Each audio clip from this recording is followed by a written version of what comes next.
Okay, cool. What's happening? What's happening? Check, check, check, check. Hopefully it's picking it up. Yo, yo, yo, Corey, what's going down?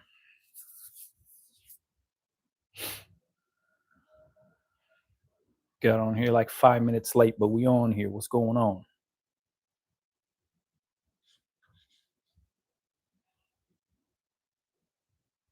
HG Graphics, what's happening?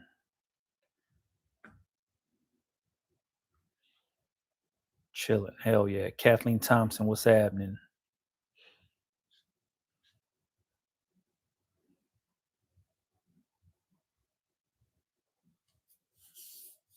Teresi, what's going on? Got a few people jumping on. Hell yeah.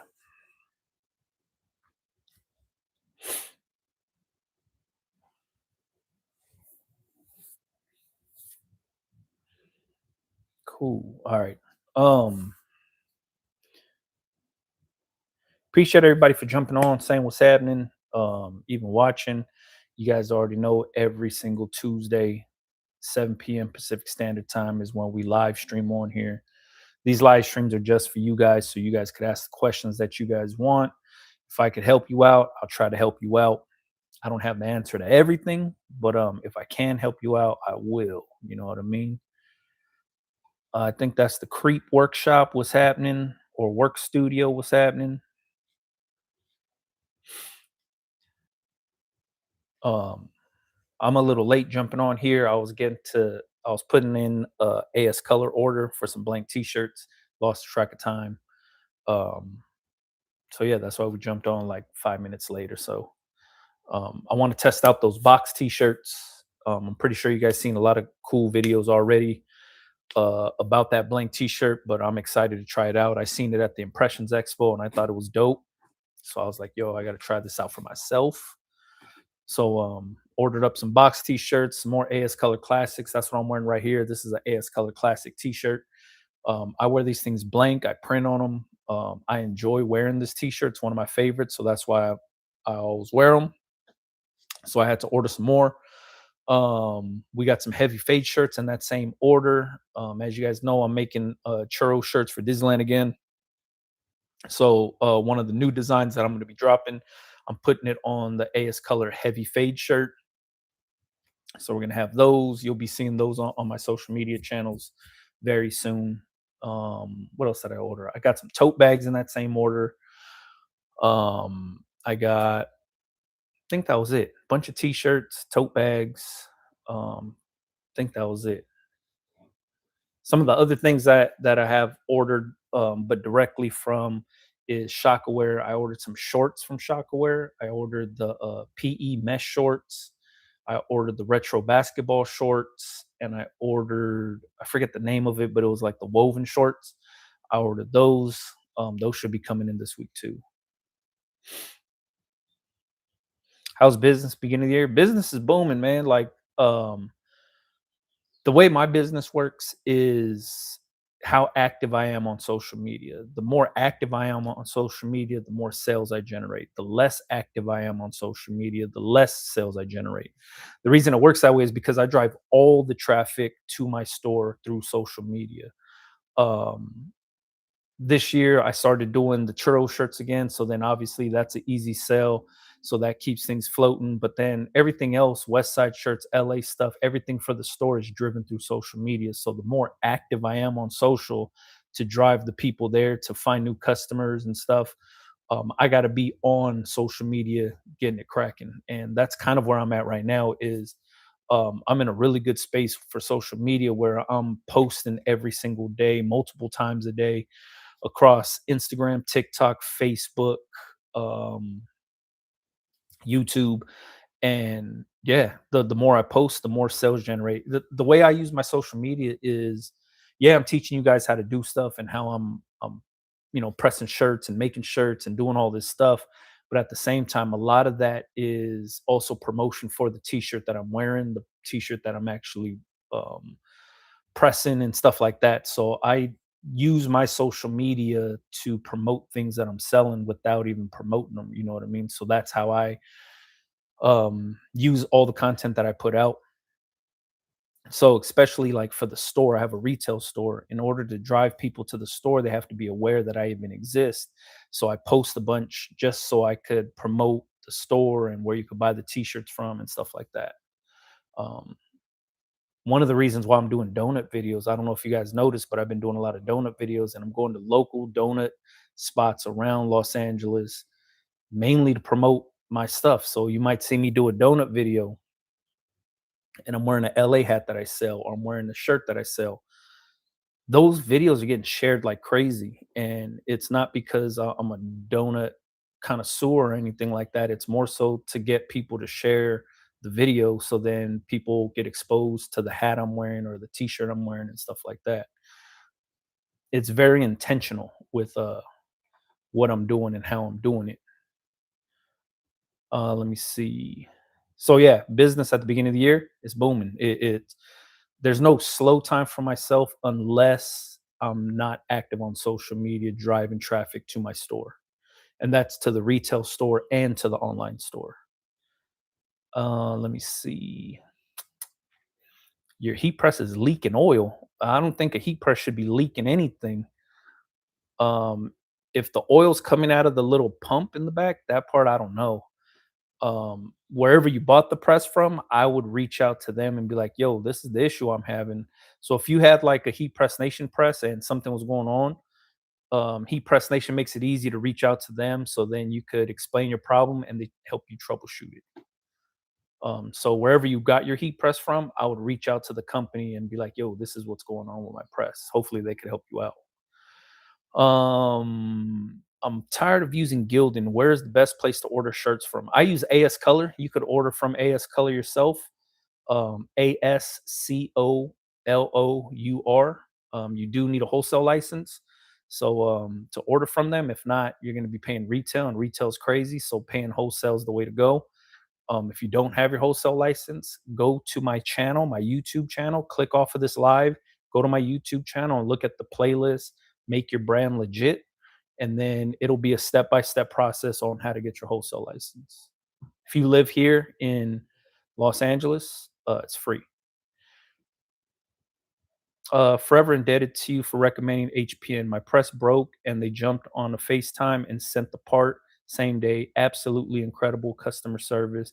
What other company will jump on FaceTime with you? Hell yeah, that's what I'm talking about. Seals and foil. One, not because your press went down, but two, because that customer service is everything. For me, that's what I buy into when I'm buying any type of equipment, is I'm buying into the company that's going to back their equipment. So that's so dope to hear. I'm glad you got it fixed. I'm glad they helped you get it fixed. And the person that was asking about their heat press leaking oil or something like that, that's what I'm talking about. You have any issues with your heat press, you should be able to go to the company that you bought it from and be like, yo, what's up with this? Or I'm running into these issues so they could help you out. Jumping on a FaceTime call is really dope. So shout out to them, man. Shout out to Heat Press Nation. Let's say I'm starting selling shirts and you trying to make a luxury brand. Is it better to sell your shirts a little on the cheap side or start off the rip selling it high? You got to ask yourself, what makes it luxury? Like, what makes your brand a luxury brand? Is it the materials you're using? Is it the lifestyle you're portraying on social media to sell that lifestyle? Is it, you have to ask yourself, what makes it a luxury brand to have a luxury price tag? And be completely honest with yourself, like 1000% honest with yourself on what makes it a luxury brand, because this is going to help you figure out where to price your shirts, how to price your shirts, and what's your demographic of selling these shirts to. Like, is it high school kids? Is it older folks? Um, is there a certain target audience that you're trying to sell these shirts to? I see a lot of people say they want to start a luxury brand or they're starting a luxury brand, but I never understand what makes it luxury. Like if you ever looked at luxury handbags, right? All of these companies that make luxury handbags, they're selling status, they're selling where the bags are made, why they're priced the way they are. The name is what's helping sell some of those things. And also, it's like the you're paying for what comes with owning something like that, right? So you have to ask yourself as a new brand, what makes you luxury and what makes you stand out? Is there I don't even know. I don't own a luxury brand or I've never started one, so I don't even know what the messaging would be behind that to get people to buy into it. But when it comes to pricing, for me, it's always don't whatever you want to set the price at, set it at that. You know what I mean? Don't try to like, I'm gonna cheap the price down and then few months in, I'm gonna like hike the price up because you're gonna lose a lot of customers that way because you're basically switching up the price on them. They're gonna be like, yo, what happened to the $20 t-shirts? Why all of a sudden they're $60 t-shirts? And if you can't explain why that is, like why the price hike, what you're doing, or are you sourcing different textiles? If it's going to be the same blank t-shirt with the same print, why the hell is it going to be, you know, double in price? You have to be able to explain that. So I feel like if you want to set your pricing at whatever you feel it's worth at the time, and then just ride it out from there. I get it. Some things happen, inflation, cost of goods goes up, stuff like that. But those are minor increases at that point. It's not something that's going to be very drastic. It's just the cost of living is going to go up. So you kind of have to figure out, all right, how much, like, what are people buying into when it comes to your brand? If it's just a regular blank T-shirt with the regular print, you have to figure out how are you going to get somebody to buy into whatever you're selling. You know, whether it's T-shirts, hats, whatever it is, bags. I don't know what you're selling, but you want to make sure that you can actually like you don't want to rip the people off. That's what I'm trying to get at is you have to people have to understand what they're paying for and what they're getting for that price tag. You know what I mean? Like for example, there's streetwear brands. Like the going rate for like streetwear t-shirts right now is like 50, $60, right? These are well-known established brands that are charging this much for their graphic t-shirts. And they can be using AS color blanks, which is a quality blank, and they could just be doing traditional screen printing on the t-shirt. But what makes it a 50, $60 t-shirt?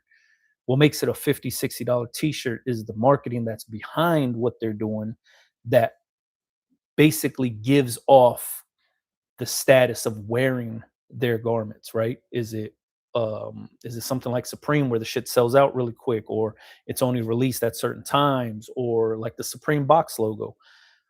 That didn't just come out and it was like wildly popular right out the gate. It was like it came out and then it built up traction for the hype. And then it was, you know, a thing that people wanted. And so it's that status that comes with owning the box logo that helps sell that t-shirt, right? So you can sell it for hundreds of dollars and people be like, yo, that's a good price for that because they understand what comes with it. In order to get to that point, you really have to put in the legwork to sell that. And when I mean sell that, I'm talking about like in your marketing, you have to be able to portray what you get when you buy this thing. You know what I mean? So it's like they say sex sells, right? So if your marketing is like you wear this and you're going to attract these types of girls, that's what you're selling them is you're selling them the status of what you're getting when you buy or wear your garments or the garments that you're selling or whatever it is. It all of that is like a science on how to get that messaging across to whoever you're trying to sell it to. You know what I mean? I hope that helps you out. But when it comes to pricing, I don't say start low and then go high. Whatever you want your pricing to be, it should be like that right out the gate. Let me G6 Customs, what's happening? Brando, we appreciate the shout out on your IG post. Not a problem, man. Pointing people in the right direction. That's what I'm here to do. You know what I mean? Lots of new members in the chat. Welcome to the community. Appreciate you, G6 Customs. If you guys don't know who that is, Tom and Linda are two of the dopest people part of this community, but they also offer dope sticker services. So if you're looking for custom stickers, make sure you hit up G6 Custom Designs. If you have a business account, you can no longer go live on your wait. If you have a business account, you can no longer go live on your business account. I don't know what that means. On YouTube or social media in general. Thank you for the info. Not a problem. Uh, Heat Press Nation has the best customer service. No other company can say that. Hell yeah. For me, Heat Press Nation is top tier shit, man. All day long. Instagram, I try going live and I can't. It says the business account can't go live. You need a personal account. Damn. I don't know nothing about that, but I rarely go live on Instagram. Maybe I should try, but yeah, I don't go live on Instagram much anymore. Late, but what's the name of the business in Hawaii that has the t-shirts every other week or so? I can't remember. Hawaii's Finest. If you look up Hawaii's Finest, that's who they are. Every single week they do a brand new drop. Every Friday they're dropping brand new collections, and it's everything: t-shirts, hats, women's clothes, men's clothes, kids clothes, jerseys, shorts, tops, bottoms, workout wear, bags of all kinds. That's what it is, man. I can't stress enough how dope Hawaii's Finest is when it comes to that. And to keep up with that type of momentum and constantly build, build, build, build, build, it's really dope to see. Shout out to Hawaii's Finest, man. Diz, what's happening, bro? Darnell, thank you. Yeah, not a problem. The other thing that's dope, I don't know if you've seen my Instagram post, but Hawaii's Finest also has a custom shirt um store, like I don't even want to call it a store because that shit is huge. Excuse me. Um, but since they release so much gear, they have so many designs and stuff. What they do is they have a whole store dedicated to like blank t-shirts, and it's dope where they make their own blank t-shirts in there. Also, they also offer like popular blanks and stuff like that, so you could pick a blank shirt. You go to them and they have a case full of transfers of all their dope designs, and you can be like, yo, I want this color shirt with this design, and they'll press it up right then and there for you. Like, let's say they drop something on a Friday and you're like, I really wish, like, let's say that shirt came out in black and yellow, and you're like, I really wish it came out in like olive green and orange. Well, you could go to the collective store and you could make that olive green with the orange print shirt with that same design for yourself. Like, say you wanted to like match some Jordans, or I don't know what you're trying to do, but that store's so dope when it comes to like customizing anything. They have embroidery capabilities in there, DTG capabilities in there. They print banners, they print full signage. They do everything start to finish, top to bottom, when it comes to customizing bags, shirts, hoodies, hats, whatever you want. Or if you have your own design, like if I was in Hawaii and I wanted to test out designs, like say I wanted to start my own brand, I would go there and I would just start banging stuff out and using their DTG capabilities, making my own stuff to test out and see what's going on, man. That to me is one of the dopest things. Like my niece, when I was last in Hawaii, I took my niece and she made a custom Hawaii's Finest shirt. And it's like it's as easy as walking through the store, picking out the blank that you want in your size and your color, whatever you want, and picking out the design and slamming that thing on. Is it native owned? That shit is owned by the people, man. It's for the people, by the people, and it is.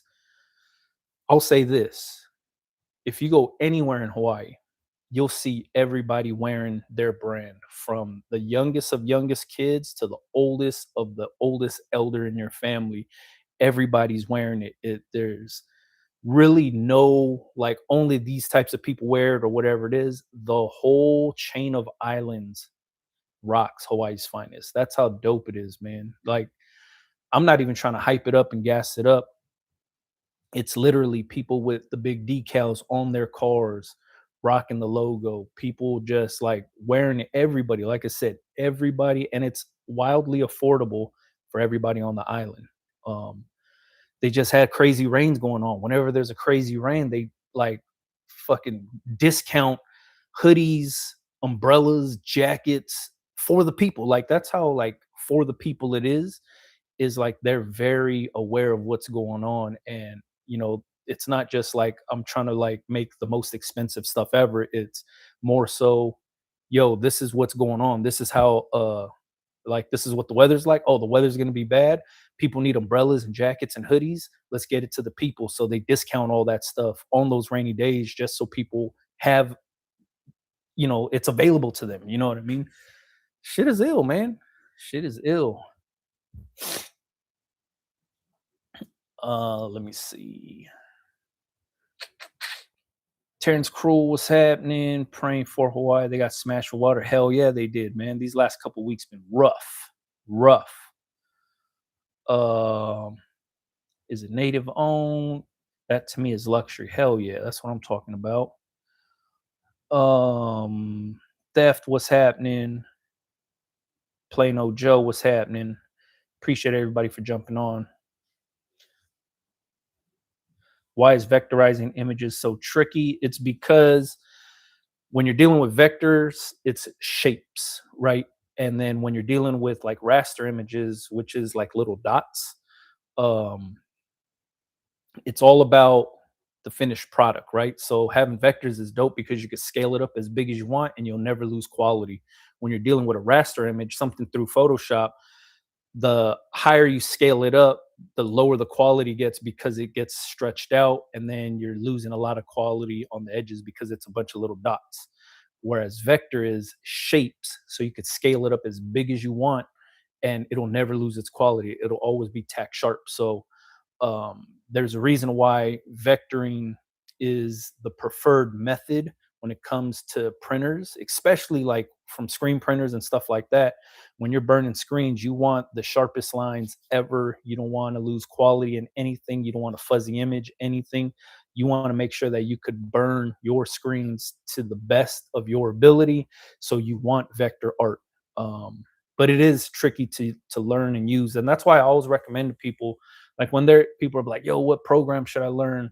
Or I'm getting into designing. What should I invest in? And I always say like Adobe is like an industry standard. So Illustrator, Photoshop, stuff like that is like an industry standard. If you're freshly gonna learn software, I always recommend learning Adobe products or learning Illustrator, because once you learn that, then you're good to go. You know what I mean? If you're going to learn anything, I would learn the best. And then on top of that, there's so much content on social media to learn from, help you troubleshoot certain things and things like that. But it is tricky to learn. We all got to do it, but it is what it is. And if you didn't want to learn it, then you pay a graphic designer to bring your stuff to life. You know what I mean? Willow, what's happening? How you doing? I'm good.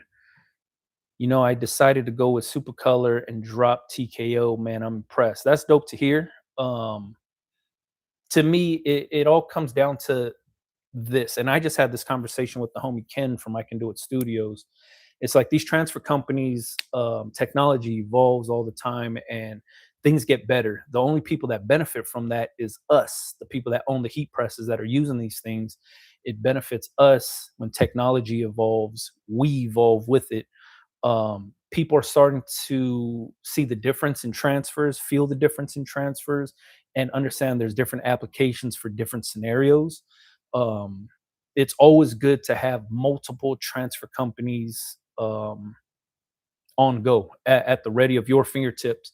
So you know like who to go to for like quick turnarounds, or who to go to for like screen printed transfers, or who to go to for like DTF. And I just seen Supercolor's new DTF stuff, and their colors are crazy because they're doing more than just CMYK now. So it's like having technology like that evolve, and now your color range is way better, more punchy, more vibrant, more just looks way better. And this is something that I test a lot because my little logo is my brown face, right? Printing brown is very hard for a lot of the CMYK printers. Why? Because the brown is made up of a bunch of little dots, right? Mixing the colors and it's a bunch of dots. So a lot of times when I print brown, you'll see the dot pattern in the brown because it's not smooth like a blue, or smooth like some sort of a yellow or red where the it's just buttery smooth. Browns are very hard to do. Oranges are very hard to print. And now that I'm seeing Supercolor's new DTF prints, I'm like, yo, like, and it feels good, it looks good, it lays down good, but the color is so much better. I'm like, the only people that are winning is us as the people with heat presses using these things because it's making our prints look way better. Now a brown doesn't look so muddy and a brown looks buttery smooth. I don't know if anybody's ever dealt with this because not a lot of people print brown, but since my logo is brown, it's very noticeable to myself. So whenever I test out transfers, I'll send my logo on the sheet just so I could see what the brown looks like. And I'll say Supercolor's new DTF prints are fucking good, man. They look good, and I can't wait to use. Like, it's to the point where I'm like, yo, man, I want to like try the like I want to use these for retail because I'm like, I like the way this stuff looks. You know what I mean? Let me see. I watch all your stuff, bro, from Facebook to TikTok and Facebook. I started making gear because of you. Hell yeah, Theft One or 516. That's what I'm talking about. These videos and these live streams are for you guys. It's for the people. If you guys have questions about whatever you're doing, if I could try to help you out, I'm gonna try to give you the best advice I can. If not, try to point you in the right direction for it, man. So appreciate you for watching, finding me on Facebook and stuff. And to me, I think it's dope. I think I just passed 10,000 followers on Facebook, which is dope because I barely got on the Facebook a few months ago. So it's kind of cool to see. So thanks. What's up, chat? What's up, Brando? Salgado from Houston. What's happening? Have you ever gotten something from China? If so, how did it go for you? I don't really do too much of ordering from manufacturers from China. Not because of anything. I just don't really have a need for it. There's a lot of people that drop ship from there and get stuff from there. I have got patches in the past done from there, but that was probably like 8 years ago, 7 years ago, something like that. Last time I ordered patches out of China. Yeah, I'm. The process was difficult because of the language barrier, but then having things like WhatsApp helps. Outside of that, the time difference is hard, and then getting things through customs is also hard. So, and then I don't know with tariffs and stuff like that. I don't know how much the price is hiked up. So it might be cheaper to go stateside for some things versus going overseas for some things. But I just haven't had a need for it. Like I buy my blank T-shirts from AS Color. I buy my transfers from Super Color. Everything that I really need is all kind of done right here. Real right, what's happening?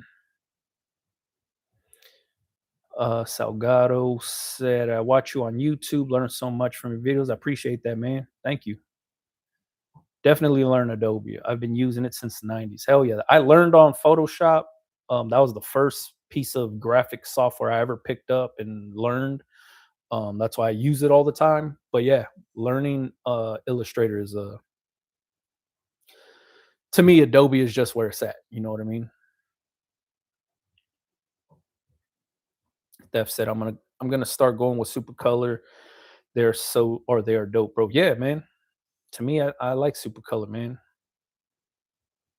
It's all personal preference. What we like, what we feel looks best, works best for us, what fits our price range and our budgets, what we can lay down. You know what I mean? Stuff like that just makes my life a little bit easier. Like I said, I just ordered all these blanks from AS Color right before I got on live, and I'm gonna be slamming some Super Color transfers on those things. I have new design for the churro stuff dropping.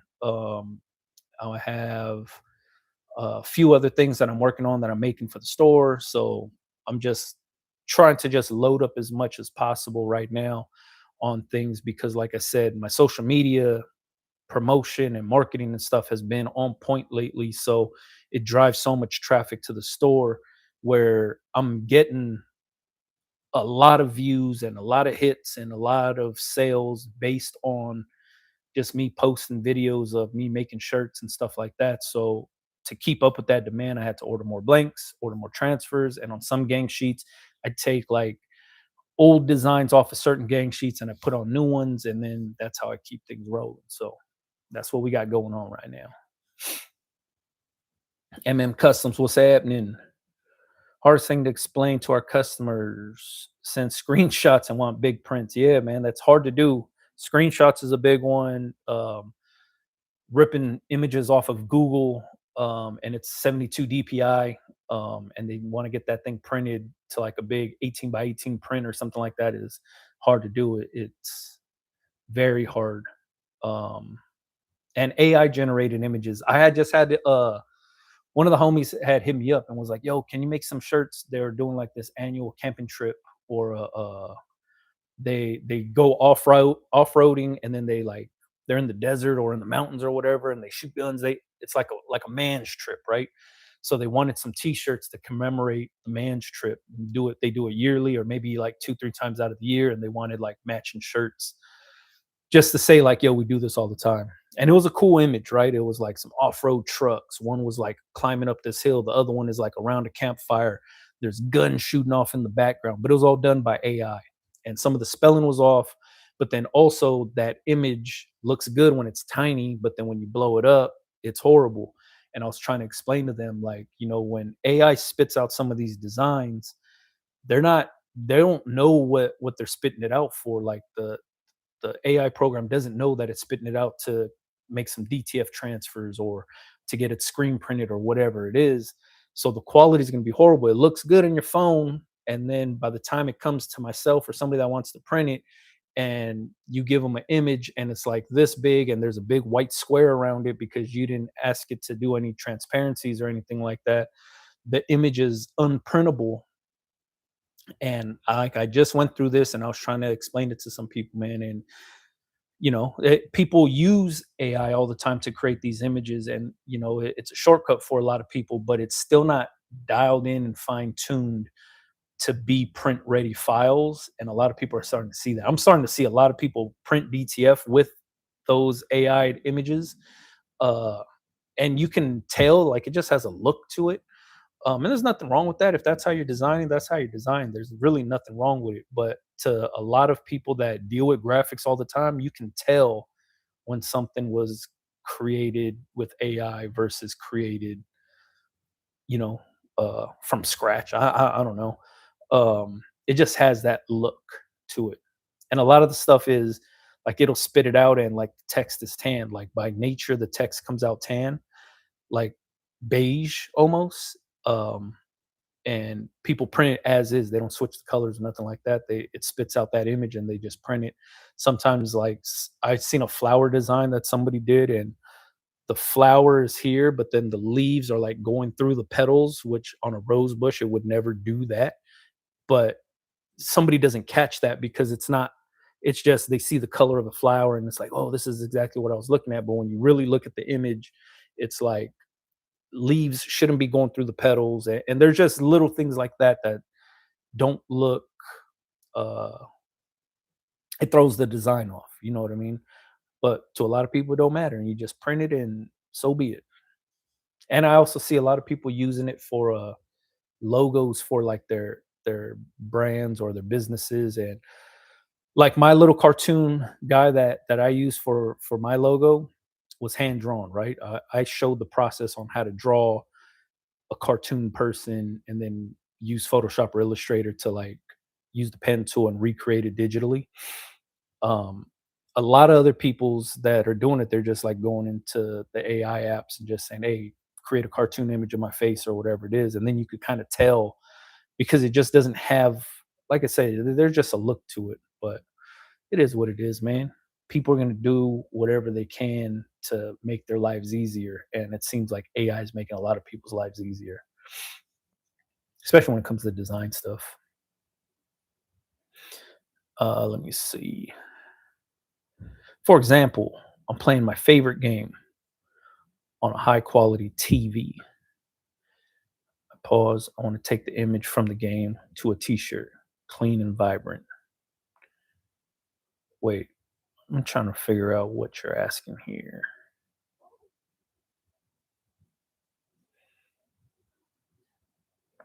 If you're just trying to take a screenshot off a TV, kind of hard to do.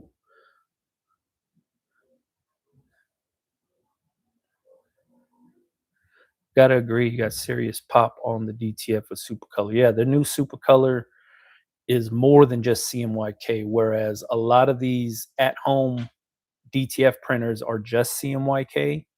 Um, They added more colors into it to make it just way more, like, the colors are just way more punchy now. It's dope.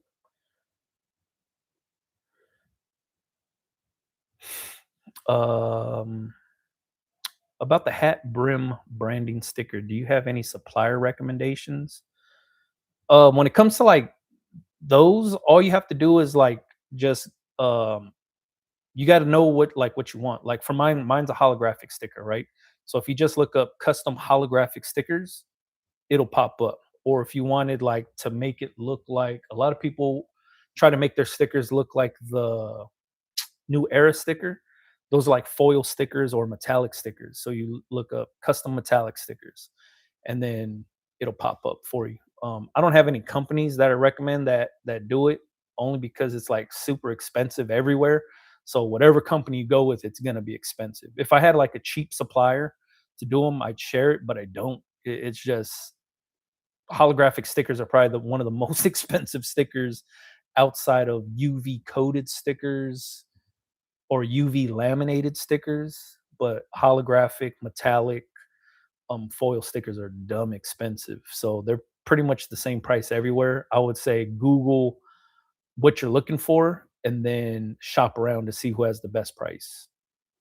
And for those, I usually go with best price, not fastest turnaround. Like, if it's going to take them 2 weeks to process, but it's going to be like $100 cheaper, I'm going to go with the long processing time because I'm trying to cut the cost on what the sticker is going to cost. Because you got to remember that sticker's for free anyways, like it's going on the hat. You're not making too much money off that sticker. It's just for branding. It's almost a waste of money. I'll tell you that. Almost. It looks cool, but it's not really needed. Um, I got samples from like 7 places and put them all on one sweater. I'm gonna wash it a few times to see what lasts, but the super color for sure came out the cleanest. Hell yeah, that's the best way of doing it, man. Um, I do that test on everything. Whenever I find a new transfer company or if I'm testing out something new, I usually press a bunch of them on a t-shirt, wash them a bunch of times and see which one holds up. That's the best way of doing it. That's how you're gonna find your confidence in whatever you're selling because you know how it's going to hold up in the wash. You know personally how many washes you could get off of these things. So that way you feel confident offering it to your customers because you know the longevity and the durability of that product, right? Um, I encourage everybody that owns a t-shirt business to do the same exact thing so you know, and you'll see your confidence boost when you know how these things hold up. You're like, yo, fuck yeah, this is what I offer, this is what I do, no questions asked, because you know that that print's going to last forever on that t-shirt. It's just, it is what it is. You know what I mean? Manoli Cannoli, what's happening? The OG of the t-shirt business. Hell yeah, appreciate that, man. When you started selling in the streets before social media, how did you get your shirts in bulk without a wholesale license? Hell no, I didn't go to Walmart. I went to downtown LA. Downtown LA has this thing called the Fashion District. Fashion District is in every major city. It might be called the Garment District or the Fashion District. This is usually where, like, you can find jewelry for cheap, like the Jewelry District or the Diamond District. Los Angeles has it, New York has it, San Francisco has it. I think some parts in Texas have it. Major cities, wherever there's a downtown, there's usually these districts. Here in Los Angeles, it's called the Fashion District, and it's on Main Street, north of the 10 freeway. A lot of the vendors there offer wholesale pricing, but you don't have to have a wholesale license. Now things have changed down there because it's more popular. There's people exposing a lot of the good spots that used to operate with these rules of cash only. You don't ask no questions. You kind of just do what you got to do down there. Excuse me. Now people are exposing all these spots. So there's now new regulations down there where you have to have a wholesale license. I seen the last time I went down there was probably 2 months ago or something like that, or a month. Yeah, probably 2 months ago. I was down there, and one of the spots that I usually go to all the time, I could get T-shirts in a pinch. Never asked for a reseller permit. The catch is you could get the wholesale pricing, but you have to buy by the dozen.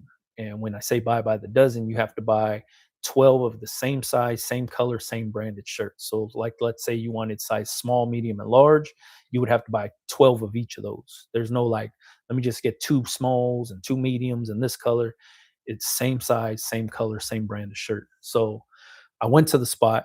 Um, and they asked me for my reseller permit. I was like, "Yo, I'm paying cash," and they're like, "Yeah, we need your reseller permit." So I gave it to them, and they still got the same deal or whatever. But I just thought it was weird that they asked, and then I found out later that some people made some TikTok videos about that spot saying, "Hey, you could go over here and buy stuff without having your wholesale license."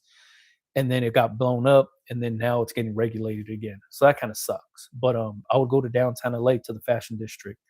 I would buy t-shirts in bulk, and I'd buy them by the, like I said, I'd probably buy like 3 or 4 dozen of each size, each color that I was offering so I could bring them back, print on them, and then sell them in the streets. But even when I was selling in the streets, I had a wholesale license. Like I said, in Los Angeles, it's free to get. So once you become a registered business, you get your wholesale license for free, and then you could basically order direct from the manufacturer, not have to go to these spots. But for me, it was when I didn't have a wholesale license, that's where I was going. I went to the fashion district. I used to buy my screens because I used to screen print. I used to buy my screens in downtown LA. I used to buy inks from downtown LA. I used to buy a lot of stuff out of McLogan. McLogan's like an art supply place in downtown LA. Um, I would buy everything. I would buy, even when I got into like heat transfer vinyl, I would buy my heat transfer vinyl from McLogan. This is before you could buy stuff on the internet. I was going down there to buy everything, and um, yeah, I would just, cash is king down there. You could still find hats, socks, t-shirts, hoodies, stuff like that in downtown LA, but it requires a lot more footwork, a lot more negotiating and talking and building relationships down there. Before you could kind of just pop into spots and be like, "Yo, let me get a dozen of these," and they just give you the cash price. Bingo! You didn't have to bust out your reseller permit or nothing. You could just, operate like that. But that's what I used to do before I got a wholesale license. When I got my wholesale license, I still would sell in the streets, but it was more so I was buying things in bulk, and I was just printing and going because I didn't have an online store yet. So I was doing parking lot pop ups. I was selling outside of Staples Center. I was selling out on Hollywood Boulevard. Um, I would go where the people were at, and I would just try to hustle some shirts around. Not every single spot that I sold at was profitable, though. I'll say that. There were so many spots I used to go to where there was a lot of foot traffic, but I noticed there wasn't a lot of people in the mood to buy T-shirts from some dude selling out the trunk on the street with a bullhorn. Like, I used to have a megaphone, and I would be talking to people with the megaphone. And this is probably like early 2000s when I was doing this. And the T-shirts I was selling used to have my not just my face, like my whole body on the. Let me see if I have that picture still. It was for my branding on my shirts. That's what I was doing. It was my whole cartoon version of myself, and the homie Raw Tunes is the one that had drew me.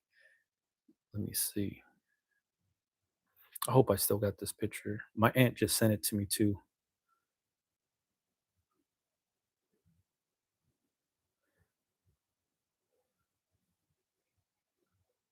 That's the back of a T-shirt where it's me counting money on 166 in Western. That was my logo in 2002, 2000 and no, yeah, maybe 2002, 2003. Um, but that would be on the back of the shirt. The front of the shirt would have the print, and I'd be out on Hollywood Boulevard with a megaphone yelling at people, like trying to sell T-shirts. And some places I was going to was like tourists and stuff like that.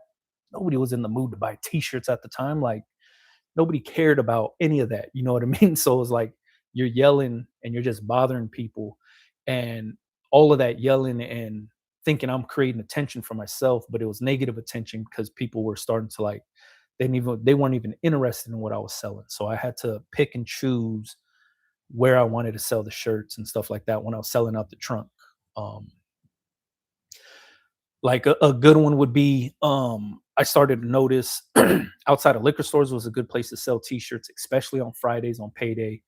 And then that's when I really started catering to the people that I was selling to. Was I was making t-shirts that matched certain shoes. I was just doing that because I knew people were getting paid. They were either cashing their check at the liquor store or outside of the check cashing place. It's where I would sell some t-shirts on Fridays because I knew people were trying to get fresh for the weekend and stuff like that. So once you start to understand how customers react to certain things, or their habits, you play that into how you're selling your stuff and the things you offer. But I learned all that by selling stuff on the street. Was knowing, all right, everybody's getting paid on Friday. I used to see people go to the liquor stores and buy pro clubs, like blank t-shirts out of the liquor store. They buy like a bottle of Henny, and then they buy, a 3-pack of pro clubs or something like that. So I know they're getting fresh and they're going somewhere. So then I started offering t-shirts like that, like, yo, I got these t-shirts right here. These match these Jordans that just came out. These shirts right here match, the Cortez that you're wearing or whatever it is.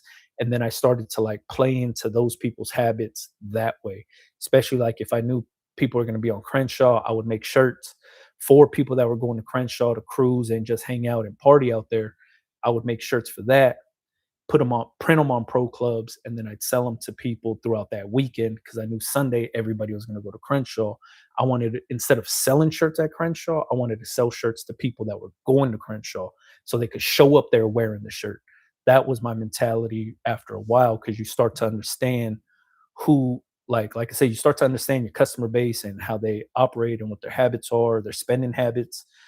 And then you start to see the same people at the check cashing place every week, and they get a chance to like get familiar with you and like, yo, you make dope shirts, what do you got this time? And I'm like, yo, I got these. And it was a dope but very, very in tuned grind at that time. Like, you really had to be dialed in to what you were doing, how you were selling things, who your customer base was. And I take all of that information from the early 2000s, selling stuff out of my trunk, to now to doing it online. And I just apply the same exact principles online, same exact thing. Understanding customer habits, understanding who's buying your stuff, knowing who your customer base is, giving them what they want and what they need, and really playing into what they think is cool and what they think is not cool. You know what I mean? It's a fine line you got to tiptoe, but that's usually how I used to do things. That was a long winded answer for that question, but I appreciate you, Manoli Canoli, for asking that kind of stuff. AI generated images and logos is hell on printers.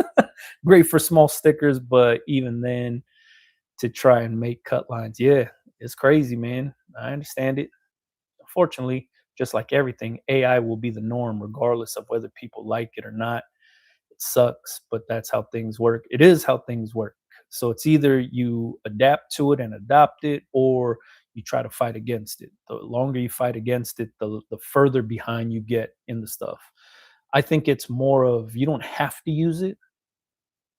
Um, but for the people that do use it and rely on it, I know that that technology is always evolving, like by the day. So it's kind of something that you're continuing to learn every single day. Um, so I don't think you're behind. Like, say if you haven't used it yet, I don't think you're far behind, because once you learn it, you'll be up to speed with everybody else. But it is what it is. You know what I mean?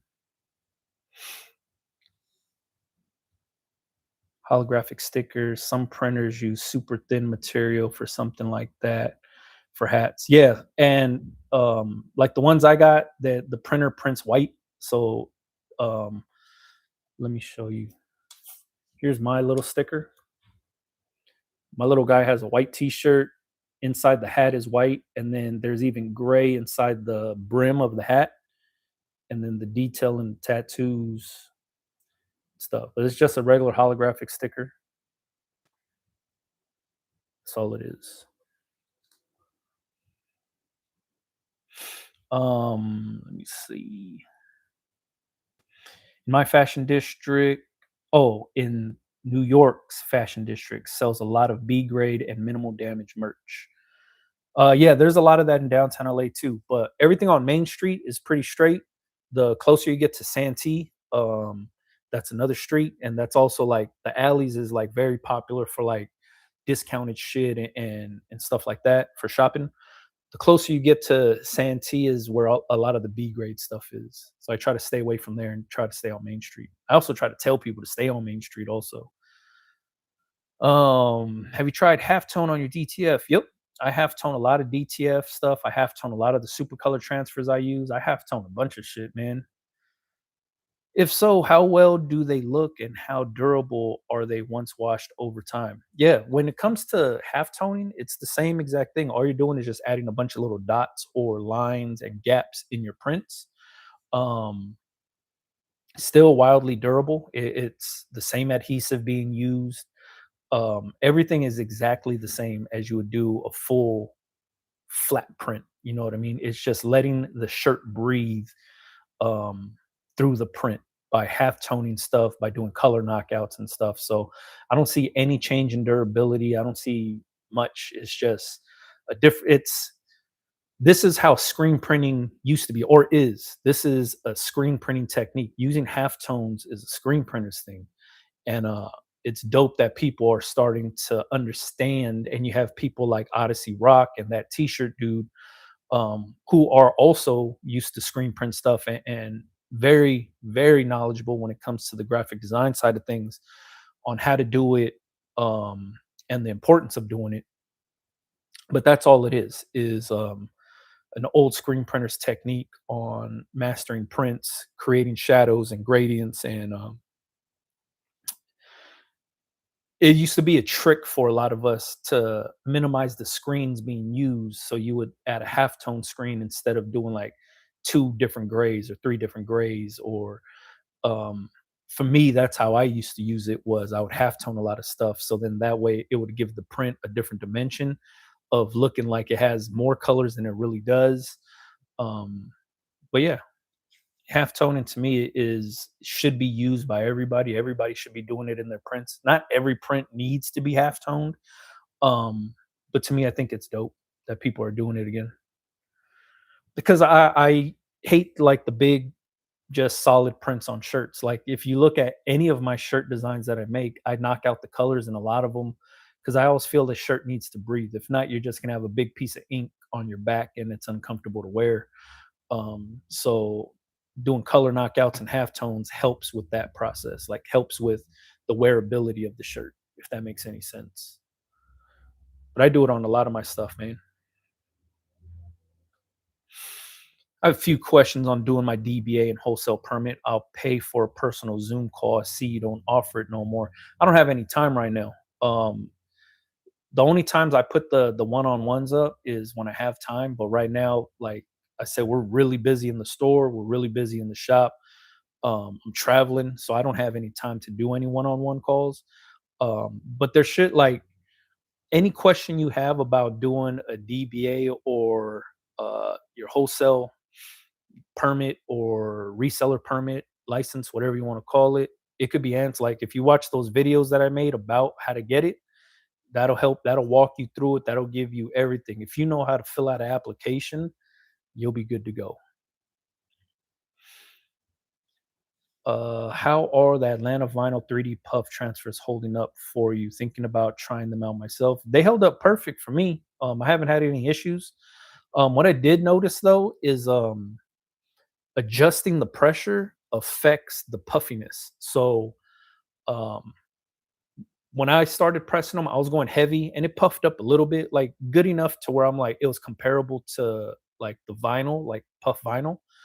But then when I lightened up the pressure and started pressing more at like a medium firm, I was getting like really puffed up. Like so the sweet spot for myself on my true spec heat press was like P5 was like a good place to set the pressure for t-shirts or hoodies. And then I got a good puff on it. Even pressing that at P7, I still got a good puff, and that was comparable to vinyl. But I noticed once I loosened the pressure up, I started to get like a fatter puff, like a really noticeable puff, which is cool. I think that's you just learn as you go. You know what I mean? It's new to me, so I was just testing it out. But yeah, wash test, everything held up. Um, to me, I think it's dope, man. I made 300 shirts. Oh wait, I made 300 plus. It's my first month doing shirts. I want to keep it steady and go legit. Hell yeah. Go legit, go steady. You know what I mean? It all it is registering for your DBA. Once you get that, you have to get that in order to get your wholesale license. And then you get your tax ID number. You get your tax ID number, which is basically your business's social security number. You take your new registered business name, your DBA name, and your tax ID number, and you apply for your wholesale permit. That's it. And you tell them what you're doing. Yo, I make t-shirts, I sell t-shirts, whatever you want to say. Um, Bingo. You get it in your email, you're good to go. Manoli Cannolis in Albuquerque. I believe a wholesale license is free here too. There you go. Shout out to New Mexico, man. Thanks for everything, Brando. What hat brand do you recommend to start offering? That's kind of hard now, man. I would say Otto, but it's wildly expensive now. So you would have to sell your hats very expensive to your customer, which probably wouldn't go too well for your customers if they know you're just printing on an auto hat. Because I'm pretty sure not a lot of people want to spend $45 on an auto hat. But they've raised the price again, and that's why it sucks. So it's kind of hard right now. Like AS Color still has decent prices on their hats. Their hats are like $5 a blank. You could still sell those for like $30. So AS Color has decent hats. Um, if you wanted to check out Otto, I would say go for it. But like I said, it is expensive. Decky is the same way. Decky's a dope hat, but it's wildly expensive. It's like $9 a blank. Very, and that's wholesale pricing. That's very expensive for a blank. Um, you could try Pitbull caps. Pitbull's another one, which is decently priced with a lot of good offerings, which is kind of cool. But yeah, it's just it it's hard to say which ones are good now because pricing is really crazy and that affects a lot of things. If it's not within your budget, I would hate for you to try to go broke, buying into certain hats because I said, yo, use Auto, and then you go into and then you can't sell them because they're way too expensive and your customers don't want to pay for that. And I also don't want you to go like discount your hats because you're just trying to make your money back because then you're back where you started. That doesn't help either. You know what I mean? So I would say start shopping around for different hat manufacturer companies that are out there, and just start looking at pricing, what fits your budget. See if you can find somebody close to you so you don't have to pay for shipping. That'll cut your cost down a little bit. Um, and then see where price breaks are. You know what I mean? A lot of times price breaks are like when you're buying like hundreds of hats. If you're not doing that and you're just buying a few dozen here or there to get going, the other thing I would do is start looking for embroidery shops. If you're not doing the embroidery yourself and you're going to outsource the embroidery, a lot of times those embroidery shops have in-house brands too, like brands that I've probably never heard of, and they probably have dope blanks that you could buy that are probably way cheaper than some of these other manufactured ones. So find an embroidery shop, see if they have in-house brands. If they don't, see if they have a discount on some of the hat brands that you do want to use. And then you could build a pretty good relationship with that embroidery shop. Plano Joe said customers want screen print quality prints. I use super color, no space for screen printing. But if customers want screen print, tips for keeping those customers, how to convince them transfers are cool too. It all comes down to confidence. If you're not confident in Supercolor or you're not confident in transfers when you're talking to your customer is going to see right through that and they're not going to believe in you or your services or whatever you're offering. For myself, a customer could come to me and be like, yo, I want to get these shirts screen printed. And I'd be like, all right. And then I'll use Supercolor and give them the shirts. And a lot of times the customer doesn't know the difference and they don't care. But then if a customer does say like, what your print methods and blah, blah, blah, and I tell them this is what it is, first thing I do is I hand them a shirt that's been printed with Supercolor. And I'll be like, go ahead and stretch the shit out of that. Like as hard as you can, rip the shirt if you have to. That right there, that durability will show them. And then I tell them, yo, that shirt's been washed 75 times that you just stretched. And that print's still on there. that right there is a selling point for that customer to be like, yo, this is a durable print. Um, but on top of that, like I said, it comes down to confidence. Everything is what you believe in is what your customers and your clients are going to feed off of, right? If you're like, yo, like I don't screen print, but I use this thing called super color, it's like a transfer, and you're trying to explain the process of what it is, you already lost them because at that point they're already like, yo, this doesn't even sound what I think. You're the expert in this situation. So you should be educating them instead of them putting their fears and their insecurities on you. You know what I mean? So it comes down to confidence. And the only way to be confident in your products, and I was saying this earlier to somebody else, is it all comes down to you knowing exactly what you're offering. You have to know, so you have to test it out yourself. You have to wash these things yourself. You have to press these things and understand what it is. So then that way, when you do have a client and you can be like, yo, this is what I offer, check it out, stretch this thing out. And you could even tell them like, yo, how many times you think this shirt been washed? And I'm like, yo, 3 or 4. I'm like, nah, this thing's been washed 50, 60 times. They're like, yo, what? I'm like, yeah, this is my print process right here because I want the most durable print, period. So then that way, that now creates that between you and the customer that you are more worried about quality than anything. You know what I mean? But once again, it starts with you. If you can't wrap your head around being confident in what you're doing, then maybe you shouldn't be doing it because it's going to be a very hard sell for yourself to sell anything to anybody if you don't feel 1,000%. Like if you can't back up your own product, it's going to be a hard go for yourself. You know what I mean? You have to be as confident as possible. And maybe your confidence doesn't lie in super color because you don't like it. Then try a different company, like try different transfer companies to get the results that you want. So then that way you could build the confidence up in yourself. Like don't just go based off of what I say or somebody on the internet says. You got to be able to do this shit for yourself. Like test all this shit out. You have access to all of these transfer companies. You could go on Google right now and type in DTF transfers or screen printed transfers or plastisol transfers, whatever you're going for. Google that and all these companies pop up. Order samples from all of them. Every company that pops up, order samples from them. Test them all out. That way you find what company works the best for you. That's what I did. That's how I found Super Color. That's when I was just like, yo, this is the transfers that I like because I'm confident in these things. I used to use companies like Silver Mountain back in the day. They were the cheapest transfer on the market. It was $1 for a gang sheet, screen printed transfer. It was only $1 for plastisol transfers. For $100, you could get 100 transfers. And I think that at the time, I don't even know if they're around anymore. A gang sheet was like 19 by 13 or something like that. That was the size. I used those transfers for years, way before I got onto social media, way before I got onto YouTube, way before anything. I was using those on T-shirts for years. And to me, that was the best transfer at the time because it fit my budget and it was way durable than anything else that I tried.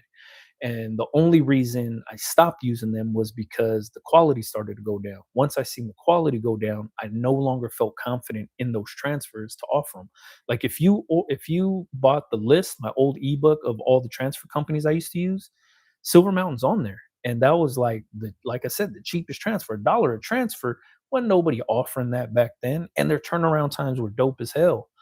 But once I started to notice the quality go down, then I stopped using them because I was no longer confident in putting that on a t-shirt, selling it to a customer, and then the customer washing it a couple times, and then the print start cracking or something started happening to the print where I said, nah, I can't offer that no more. So I stopped using them because if I'm not confident in it and if I can't back it up, my name's behind that. I don't want my name on that if the print's falling off. You know what I mean?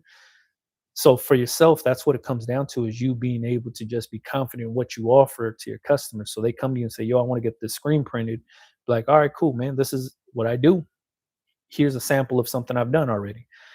And if they don't like the feel, they don't like the way it looks, they don't like anything about it, then it's like, yo, all right, cool. This is what I offer. This is why I offer it. If it's not for you, it's not for you. So be it. because you're never going to be able to make them happy at that point. So why bend over backwards for a customer that doesn't believe in what you think is quality because they have their own idea of what quality should be? Let them be somebody else's customer. There's nothing wrong with letting that money walk away because that money wasn't yours to begin with. You know what I mean? So for me, when it comes to that, if I can't, I don't even want to say convince a customer, but if I can't get a customer to see what I see, then we shouldn't be working together. You know what I mean? Because I want the customer to believe in me first, not the print, not the service. I want them to believe in myself first before anything happens. Because to me, the customer is always going to come back to me. They're not coming back to the service. They're coming back to get the service done by myself. You know what I mean? Hopefully that helps you out. I know that's probably not the answer you wanted to hear, but for myself, that's how it is. It starts with confidence in what you're offering. Appreciate the long answer, bro. I second guess and wonder if my questions are stupid. Nah, man, there's no dumb questions in this thing. I'll tell you that. I'll tell you that right now. Same time, if I don't ask, I won't learn either. Hell yeah, that's exactly the mentality, man. Appreciate you again for answering my question. Not a problem, Manoli. Not a problem. Your are you doing your do cuts with Cameo? Not 100% sure what that means. Watch those videos. I get the concept. Just a few little things I was wondering about. Ask the questions right here, Thef. You should ask them right here, man. Afternoon watching from Queensland, Australia. Shout out to Australia, man. Australia's dope, man. That's one place I want to go to Australia. I want to go to New Zealand. Crazy how Pitbull is cheaper than Auto. It is, man. And Pitbull has crazy offerings. They have a lot of different dope blinks. Appreciate your videos, bro. Definitely drop a lot of knowledge in my journey to get my business going. Good luck to your business, J Jack. Get that money, man. I'm more confused on how you do a owner draw or paying yourself for what you sell or what not. So you're more concerned about how the money part works for your business. If you don't know how that part works, don't start the business yet. Like, do not get into business if you don't understand how the money part works. You have to learn that part first. And that could be like business 101 or something like that. But understanding how what profits are, what the re-up is, understanding like what's yours and what's the business's is something that you have to come to grips with first before you get started, before you start doing anything. Because if you start the business and then try to learn that on the back end, that's a hard thing to do. At the same exact time, somebody like myself can't help you with that. That's like a CPA or somebody like that is who you need to look at. That's somebody that can give you actual, real financial advice. Somebody like myself that's not a paid professional to do that kind of stuff legally can't give you. That's like asking somebody for legal advice that's not a lawyer. You know what I mean? So you want to look at like a CPA. Those people are going to be the ones, like an accountant is going to be able to tell you and break that part down for you. That's not somebody on YouTube can help you do. I would really, if you're struggling with that part of understanding how the money works for your business, hire a CPA. Pay whoever like you were going to pay me for my time. I would just, if you paid me for that, I just tell you go hire a CPA. So use that money to pay for a CPA's time and find somebody that can give you that type of actual financial advice. It has to come from a financial, like it has to come from a professional that's in that field. And a CPA is that, like an accountant is going to be able to break that down for you. A lot of people right out the gate understand how that works because, like, for some people, when it comes to business, maybe you sold candy as a kid, or maybe you sold like baseball cards when you were younger or something like that. You kind of understand how that part works, but that's part of the game that, like, if you're trying to learn it, it's best to learn it. If you didn't learn it when you were younger, it's best to learn it from a professional, if that makes any sense. Because I now, as an older person, you don't want to get told the wrong thing or to get steered in the wrong direction. You know what I mean? So that's why I say go to a professional for that kind of stuff. Like, even like business mentors don't even give that type of advice to people because of how slippery of a slope that is. Um, when you're getting into business, if you don't grasp that concept early on, um, you can make a ton of mistakes. You can make a bunch of them. So please don't look on YouTube for that type of advice. Go to somebody that's an actual professional in that, pay for their time and ask those questions. So then that way you have a better understanding on how it works. I'm in Michigan. We don't have wholesaler license. We have something called a resale exemption form. So I'm going to look into that. Yeah.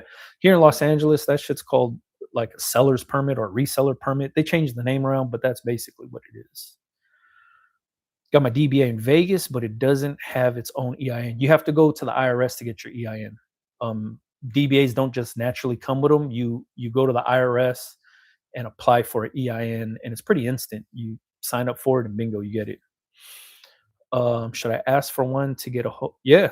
If you don't have an EIN for your business, I highly suggest everybody to have one. Tax ID number, EIN, same thing. Um, but that's basically like that's how you get like a business bank account. You need that number. Um, it's basically saying this is your business's identity. So yeah, it doesn't come free with the DBA or just doesn't come with your DBA. You have to go to the IRS to get it. And you could do it online. Like go to the IRS website, type in EIN in the search bar and it'll pop up. You apply for it, you get it.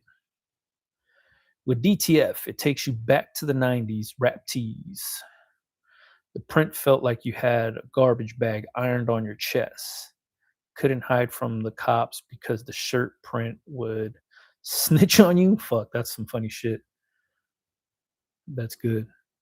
The good thing about Otto is anything over 24 hats is free shipping. Plus, they have a program where you can order samples for free. There you go. Shout out to G6 Customs for dropping the knowledge on Otto. There's new Era hats on Sanmar for around $8 wholesale. There you go, man. Newer ones come with the new Era logo branding on the side. That's dope as hell.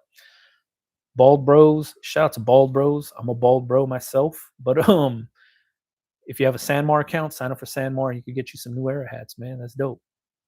Direct Caps in LA has some good hats. Also, last time I got some there, they were still $2. Damn, that's hell of a deal if you're getting hats for $2. If you're getting hats for under $5, you're winning all day long. Ink and Clothes brand. Ink and Clothes brand. Cloth brand. Clothes brand. We use Pitbull hats. Basic Cap from LA shipped us some hats that were decent. Hell yeah. It's all about just finding new companies, you know what I mean? And just looking out and seeing what you got out there. Otto's in Ontario and has will call. Yeah, man, we've made that drive a few times to pick up hats in a pinch. It sucks. Well, for us coming from LA going out to Ontario, but it is what it is. Thank you for answering my questions. Be not a problem, plain old Joe. Not a problem.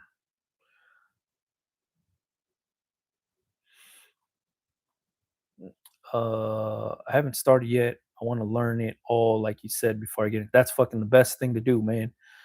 That 516 is learning every piece of the business. I call it, I say this is proof of concept. And some people agree, some people don't agree. Proof of concept is basically you proving to yourself that your idea can be profitable. But it's also you just getting your feet wet, you testing the waters, seeing if the shit's right for you. You know what I mean?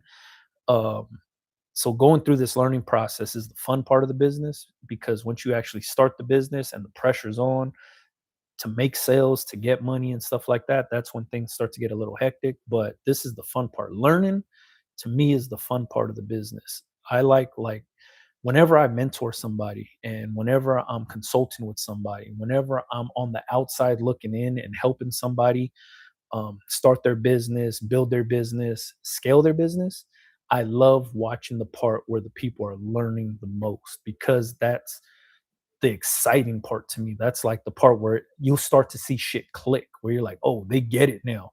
You know what I mean? And that part is so rewarding in just like helping somebody understand the business is so dope. So this learning part I think is ill as hell, man. So get it going. You know what I mean?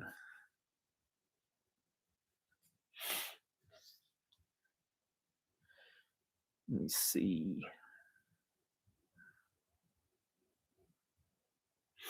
Should I have my design on two different color shirts or just one in the beginning? That's up to you, Richard. Whatever you want to do. If you want to offer two color shirts, go for it. If you just want to offer one, go for it.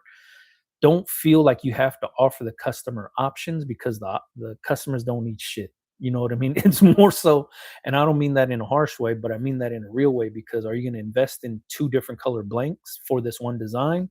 Or would you rather just do one color and invest in one color blank for that design? You know what I mean?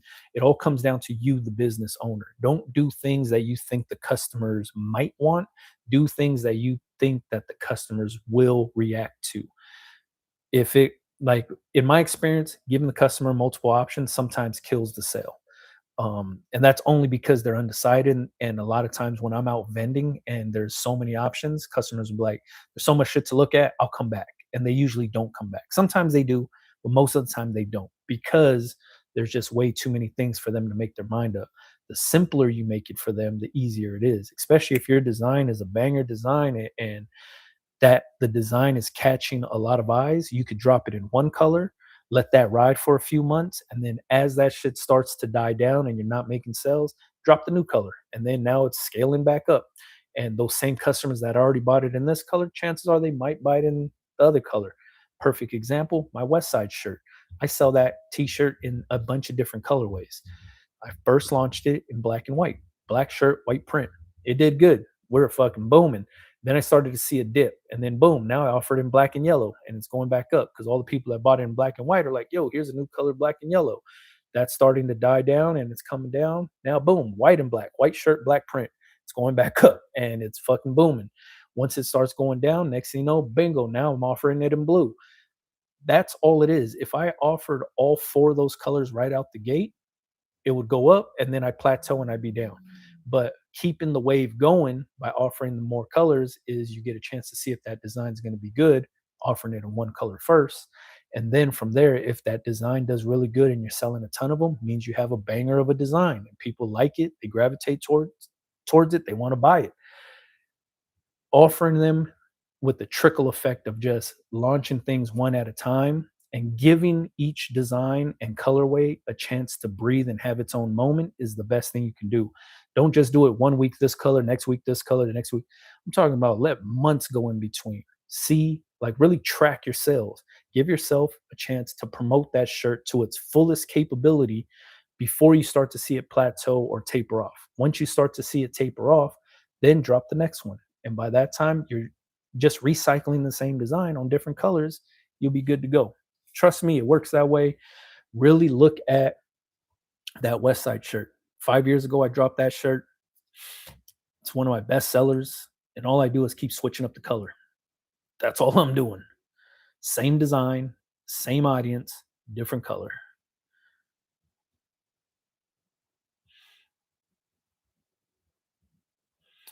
Let me see. Um, I just lost my place. I'm trying to go back and read some of these comments. Oh, okay, here we go.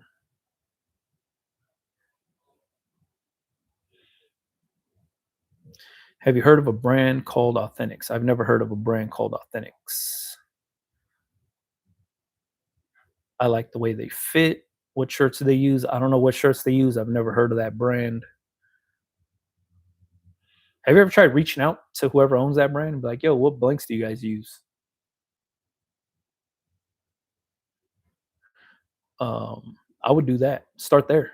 Like hit them up. Be like, "Yo," like on their Instagram page or something. Like, "Yo, what blanks do you guys use? This shit feels good." See what they say. But I've never heard of that brand or seen their blank, so I don't know. Ask ChatGPT to play the role of an accountant. There's a four-tier prompt protocol. I don't know nothing about that. To me, I wouldn't advise doing that, but everybody's gonna do what they want. So play at your own risk when it comes to that kind of stuff. For myself, um, I would still pay a CPA. One, so they could do my taxes for me. Two, that gives me a chance to ask all the questions I need to ask. And then three, for myself, it helps me understand exactly what my business needs to scale and what I need to spend on, what I don't need to spend on, stuff like that. That information is invaluable to myself.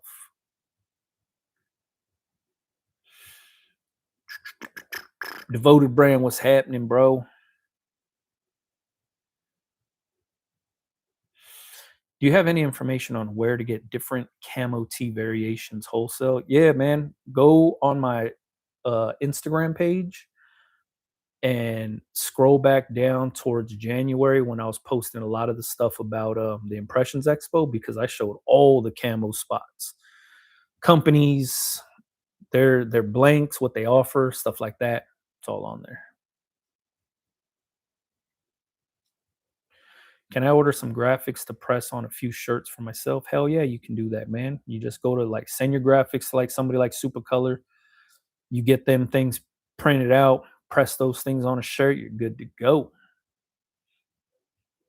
Brando Grande, what's happening? Hell yeah, what's happening, Oswald? Shout out to homie Oswald. Brando Grande, some funny shit.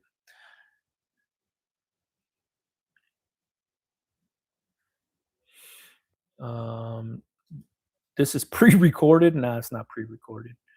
Uh, don't exclusive designs with the limited print one. I'm guessing, do I do limited run type stuff? Um, yes and no. There's certain things that I offer in store in my retail store that I don't offer online. Um, so for that, like certain hat colorways, certain t-shirts, t-shirt designs, and t-shirt colorways are in-store purchases only. When it comes to like doing limited runs, yeah, there's certain colorways of shirts that I do that are only like printed for, like, let's say I only do like 2 dozen in each size, and once they're sold out, they're sold out. I do some stuff like that every now and then in store, but rarely do I do it online. Online, I kind of want to offer what I can online to maximize sales and stuff like that. You know what I mean? Do I have a storefront? Yeah, I do. It's in Torrance, California. If you follow my Instagram page, you'll see all that information. Especially like when I'm in the store, I'll post I'm going to be in the store on this day. Um, yeah, Heart and Hustle, what's happening, man? I'm only asking because Farmers Market used to do the limited print runs. Yeah, Farmers Market used to do it. There's a lot of like brands that do it where they only offer things for that time and then that time only, and that's it. Kind of creates the scarcity, but you kind of have to have the clientele for that. You know what I mean? If you just try to do it in your startup, um, and there's no hype built around it, you're just going to be left with a lot of t-shirts. So it's also the marketing behind it has to work in its favor. Shout out to the homie Joe from Heart and Hustle. If you guys don't follow that dude, like let's say you want to like open a print shop, that's who you guys need to watch. If you guys watch Heart and Hustle, he does everything top to bottom, A to Z in house.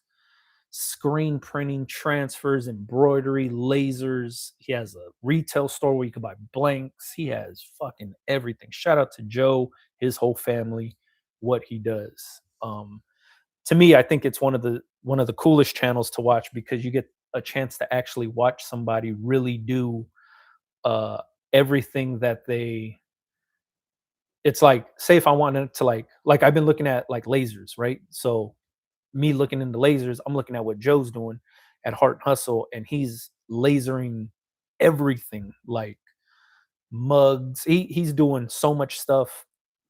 And then the following video will be him screen printing like this big ass 2000 t-shirt order. And then on top of that, he has his embroidery machines going.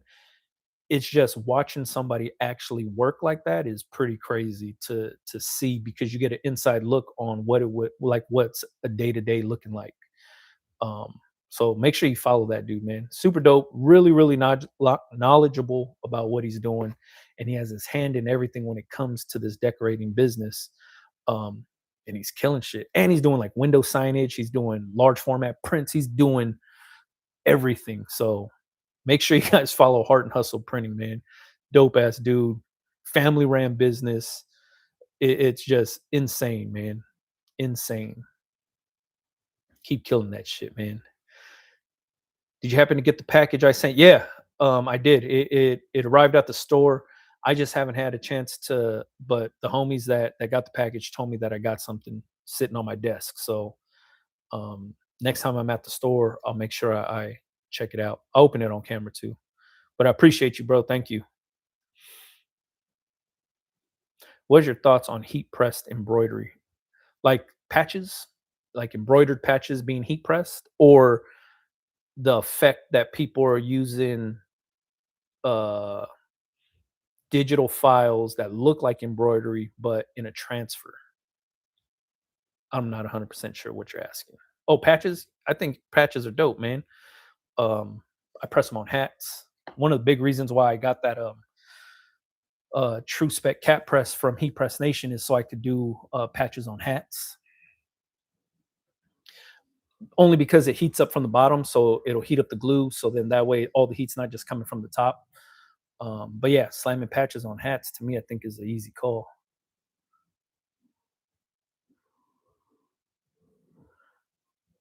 Connor said, "Great to see you thriving, bro. Much reserved. Appreciate that, man. Thanks for watching." Yeah, man, it's been insane. Hell yeah, I could imagine, man. You've been killing shit, bro. Sorry, I came in late and wanted to ask these questions. Not a problem. Altered image designs, not a problem. And I think you're the one that just talked about Farmers Market. I used to rock Farmers Market all the time, man. I used to like their designs. I'm bummed I never got a chance to like check out their stores. Oh no, I take that back. I went to the Farmers Market store when it was in Vegas, but I used to buy all the shit online. Shout out to Farmers Market, man. I don't know the whole background behind like why they fell out and why things didn't work out or whatever it is, but I gravitate towards a lot of uh design work, print work when it's done by like graffiti artists and stuff like that that kind of have that like flavor to it. That's kind of what I gravitate towards because I love like text on t-shirts is dope to me. Like I love text on t-shirts, especially when the text is out of the ordinary. I like that kind of stuff. And farmers used to kill it with that. Outside of like their main logo, it was a lot of the stuff that they were doing that just had like this ill like vibe to it. So I used to like it. Um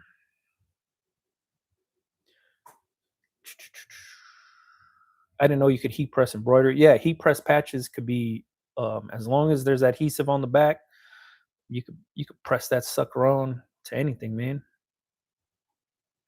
Can't find his profile. Heart and Hustle, he's right here. He's in here. Just click on his name. I think that's what you're talking about. How do I get to the backend settings on TrueSpec hat press controller? I need to calibrate the temp and reset the counter. That part, I don't know. I would hit up Heat Press Nation and ask them. And there's probably like a series of like buttons you press, and then it'll like reset or do whatever you need to. But reach out to Heat Press Nation, like email them at their customer service email, and then just ask like, "Yo, how do I do this?" I knew the designer. Shout out to Keone. He was the designer. Hell yeah, man. Shout out to Keone. And I want to say he had did some other stuff too. Or maybe he's doing some new stuff or something like that. I had just seen something, but shout out to him, man. To me, I think it's dope. And I believe he was the dude. He used to be a graffiti writer too, like back in the day or something like that. Let me see. Haven't seen any lives or uploaded videos for a minute now. Hope all is well. I'm pretty sure Heart and Hustle be posting. Like I post all the time, and my videos don't make it to people. Even if you're subscribed and notifications are on and all that, it still doesn't make it to people's feeds for whatever reason. I don't know what's going on with YouTube. Do you do wait? Do you do have text use off Cricket or something similar? Not 100% sure what that means. Have I used text like fonts that come with the Cricut machine? I don't have a Cricut, so I don't know. Graph on shirts is timeless. Hell yeah, it is, man. That's why Seventh Letter's dope. This is it is dope. Shout out to Slick and Big Dick's Hardware, like stuff like that. Even Tribal's still dope. Shout out to Bobby Tribal. Shout out to, like, to me, that kind of stuff. The graffiti artists, tattoo artists always come up with the dopest fucking lettering. Period. For myself. Out here in Sac, wondering if I drive out there to LA, you can link me with and help me launch my brand by showing me everything I need to know in person. I don't think you'll get much out of that, Connor. I'm gonna be 1000% honest with you. A lot of people think that same exact thing, like, yo, this dude's gonna teach me in person, and it's gonna help me. It really doesn't. You need more than that. Like, anytime you launch something or anytime you're trying to get into this business, you need more than just one encounter. It requires months and months and months of coaching. That's what a lot of people forget. Like, some people be like, yo, let me pay you for your time so I can get my brand rolling. And I'm like, yo, in a 1 hour conversation, that shit ain't gonna work. You're gonna waste your money and nothing's gonna get accomplished. Same exact thing. You drive down from Sacramento down to LA, that one encounter is not gonna do nothing for you. Um, the reason I say that is because, one, it'll be a waste of your time, and then you're gonna leave there feeling like it was a waste of your time because nothing's gonna get accomplished. The biggest thing that you need to understand is, in order to, like, really learn how this shit goes, it has to be studied on and on and on and on and on. It cannot just be like a one-time thing, like, oh shit, I get it. Everything clicks. I understand this. If you can learn like that, you wouldn't be learning t-shirt business. You'd be learning some ill shit that could really make you some money. You know what I mean? But for myself, when it like when I consult with brands, and I've mentored people and consulted with brands to help them relaunch or launch and stuff like that, it is months and months, if not years, of working together in order to actually understand each other, for one, and what you want out of this and what I want out of this, but at the same exact time to understand the plan of what's being set up so we can actually do this thing the right way. It can't be rushed. It can't be forced. For one, you do yourself a better service to just watch the videos on YouTube and rewatch the videos on YouTube to get what's going on.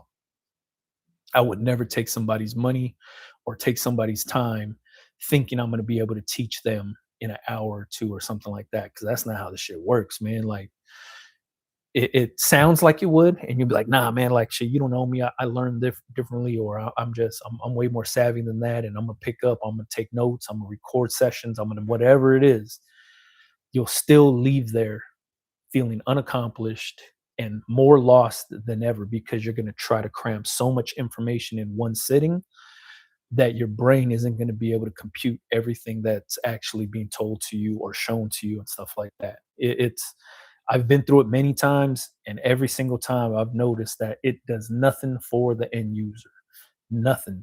The ones that actually succeed in learning like that or learning in person, it's a it's a process, a very lengthy process. You know what I mean? Let me see.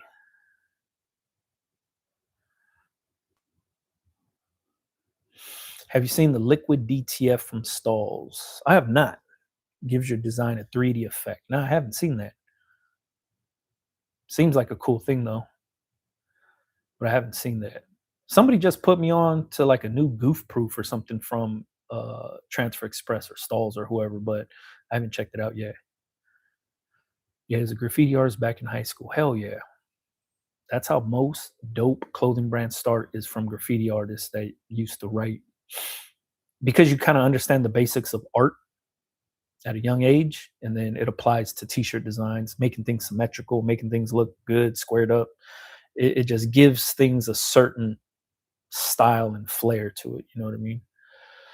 Do you do HTV text on shirts cut from a Cricut? Oh, yeah, I do it all the time. I don't use a Cricut. I use a Cameo. I don't sell it for retail. I use my HTV and my vinyl cutter to test out my designs, and then after I test them out and I find out that it's work, like it'll sell, then I get transfers made, and then that's what I do. then I order transfers, and then that's what I put out for retail. So I use my HTV to test out the design first before I order transfers to make sure that transfer is going to be worth ordering. Because like my testing is this: I'll print out one shirt from cut it out on HTV, slam it on the shirt, front back print, whatever it is, and I'll wear it around in public to where I think that customer base would be. And if nobody says anything about my shirt, if I get no reactions about the shirt, then I don't order transfers. And I'm like, yo, this t-shirt design isn't good for this audience, or maybe I need to tweak the design. So I don't order transfers. Because if I order transfers for every single design I put out, I'd probably be broke because I'd waste a lot of money on designs that don't sell. I only want to invest in the designs that have potential to sell. So that's why I do this testing process where I use my vinyl cutter to cut out the design, put it on the shirt, I wear it out in public. And if people come up to me like, yo, where'd you get that shirt from? Yo, that's a dope shirt. Can I take a picture of that shirt? Anything like that is the data that I need to understand that this design is getting a good reaction from potential customers. That data is what I bring back. I'm like, all right, this design, I'm going to order some transfers now, and then I'm going to put it up for sale. I test out every single design that I put out this same exact way. And that's what I use my vinyl cutter for. So I could do that. I could just bang them out real quick, boom, wear them out, find out if it's going to be a good one or not a good one. And then usually it's not a good one. So I don't waste any money on that design until I have a design that gets the reactions I want. I order transfers, I put it out, I start selling them. Hopefully that makes some sense. YouTube be hating. Hell yeah, YouTube be hating, man. All over the place. Do I just take knowledge you've blessed us with over all these years and try to find the cheapest manufacturers abroad? That part's kind of hard because if you're just trying to find, like, if you're looking for manufacturers, like, if you're not trying to like do it yourself, like print for yourself and get a heat press and embroidery machine and stuff like that, then outsourcing is going to be something that's a whole nother ball game for yourself. You're going to have to start looking. I would start looking stateside first before you start going overseas, because try to get as much done here before going overseas, because going overseas is more of an investment because there's a MOQ that you have to meet, and you don't want to like invest and tie up all your money into some products that you don't know if you could sell. So I would find a stateside manufacturer first, get some stuff rolling. Like I was just talking about testing out designs. I'd run that same exact deal where I would just try to test things out. And then say if a design is a banger and you're selling a lot of them and you're making them stateside and you want to cut your costs down now, then you start going overseas, and then you're going to produce a product that you know you can sell because you've already sold it, if that makes any sense. Tribal brand is dope. Hell yeah.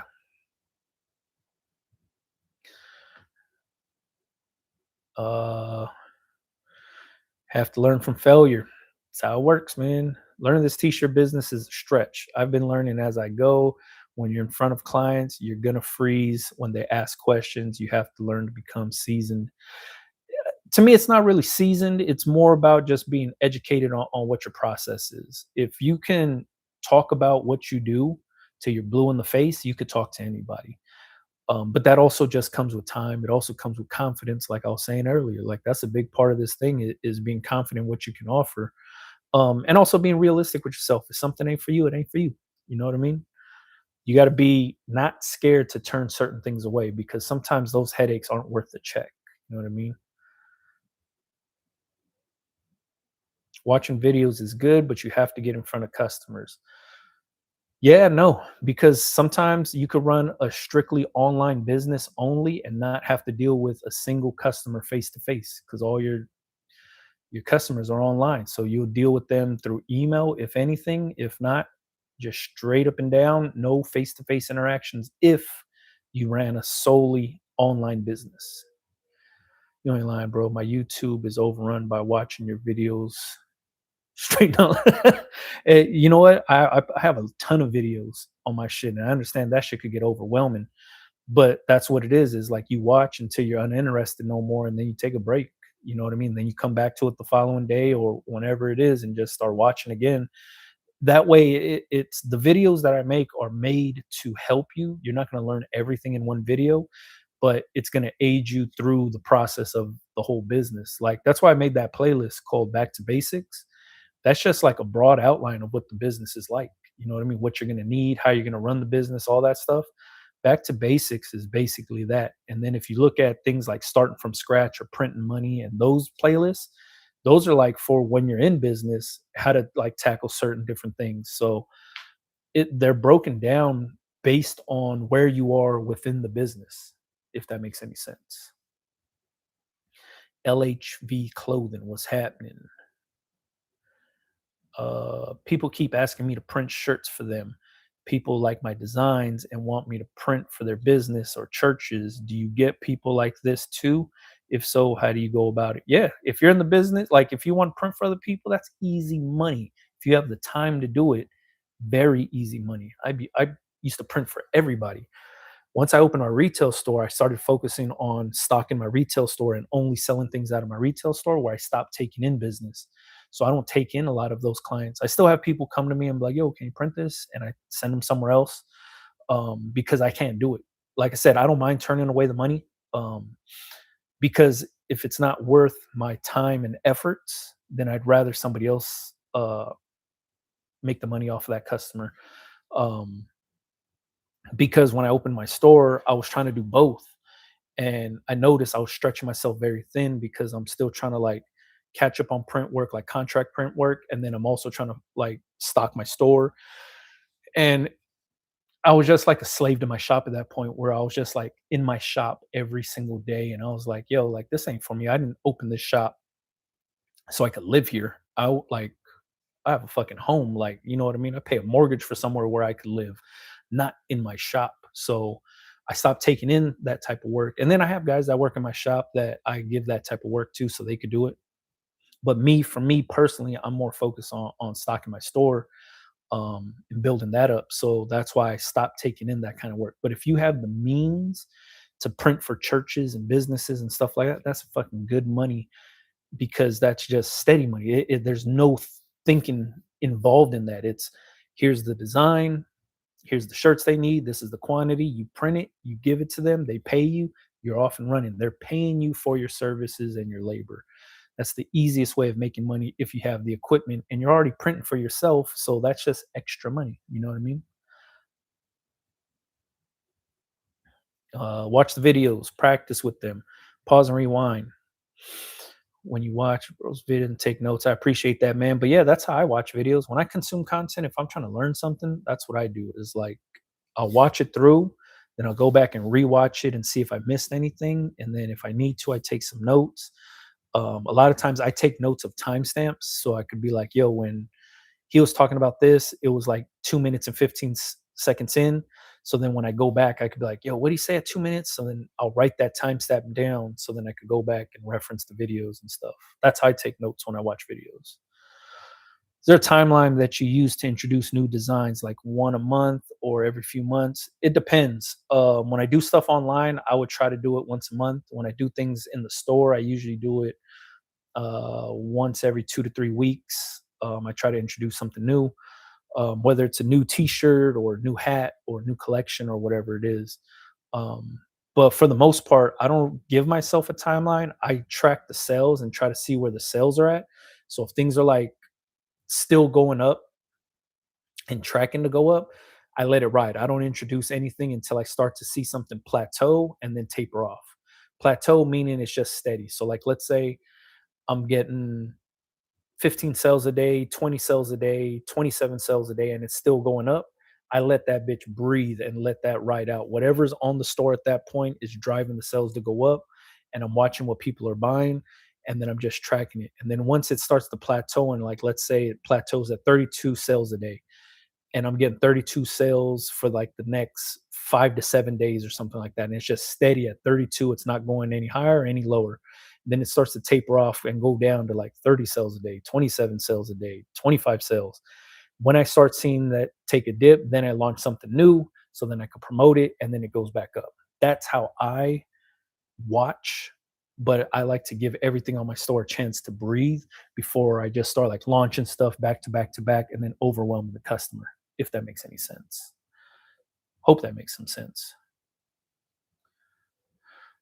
What's your take on printing shirts with quotes that you love? I think that's dope. I think that's a dope ass move because the same quote that you like, somebody else might like. So it's an easy call to do. That's why those yoga shirts work. Like people that run like yoga brands, they always use quotes that somebody spiritual or influential says, and then they put it on shirts, and then it kills. So um, yeah, if you're thinking about it, do it. Thank you, brother. Much love and respect. Not a problem, Connor. Thanks for watching. I haven't sold one tea online. Everything has been word of mouth and locally. There you go, man. Cash money is real money. You know what I mean? There's nothing wrong with that.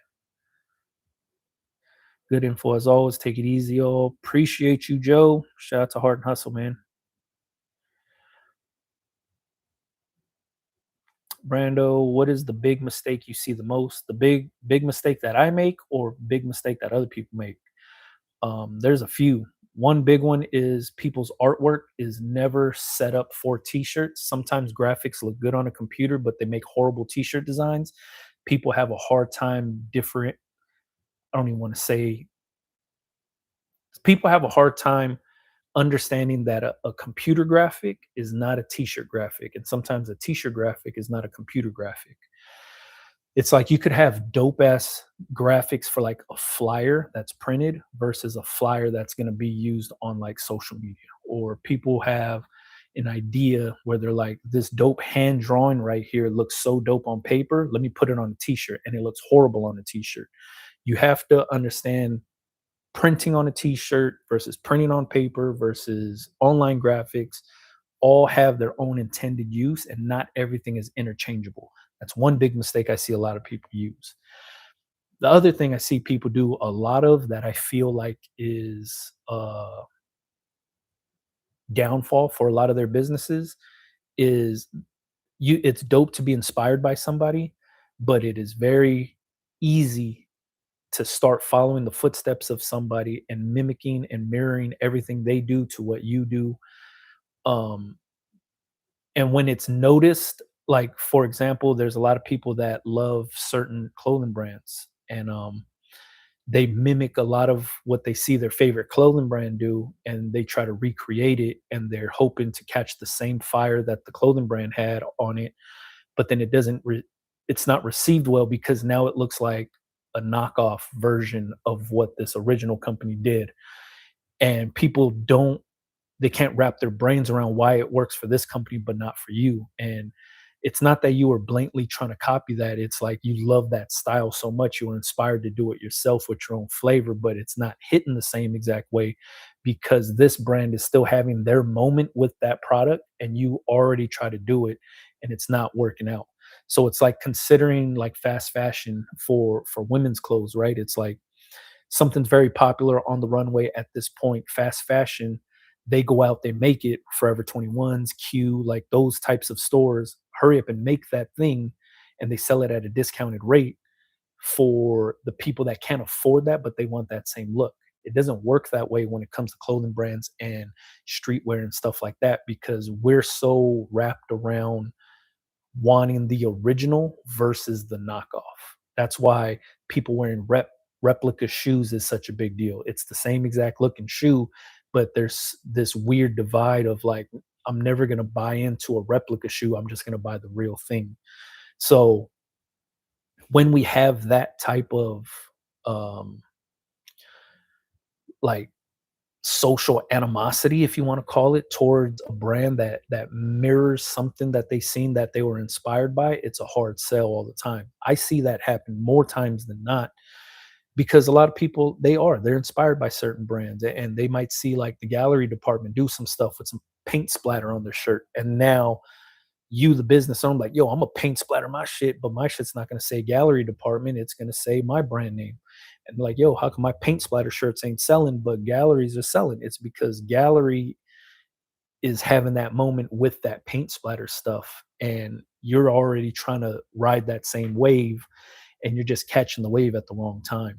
That's the biggest thing that I see crippling a lot of brands and businesses. It's like Born and Raised is a brand that I love, right? When Spanto was alive, Spanto did a really good job at selling the lifestyle that comes with Born and Raised. Born and Raised now, I still like their rocker tees, like the original, just born and raised with the text on the front and back. I love that shirt. I'll buy that shirt as long as they keep selling it. I'm gonna keep buying it. I'll never stop buying that shirt. But some of the offerings that they offer now, it's not my style. So it's not like I'm I'm too cool for it or anything. It just I don't think it fits the way I dress anymore. But I like the rocker tee. And then when you see a lot of other people that love that shirt too, and they kind of mimic that same text and font in the same placement for their shirts, it almost just comes off as a carbon copy of what it is.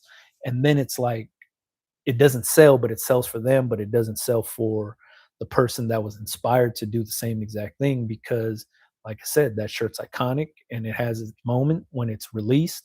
People just rather buy the real thing and not the copied version. I don't even want to say copied version because it's just the inspired version. You know what I mean?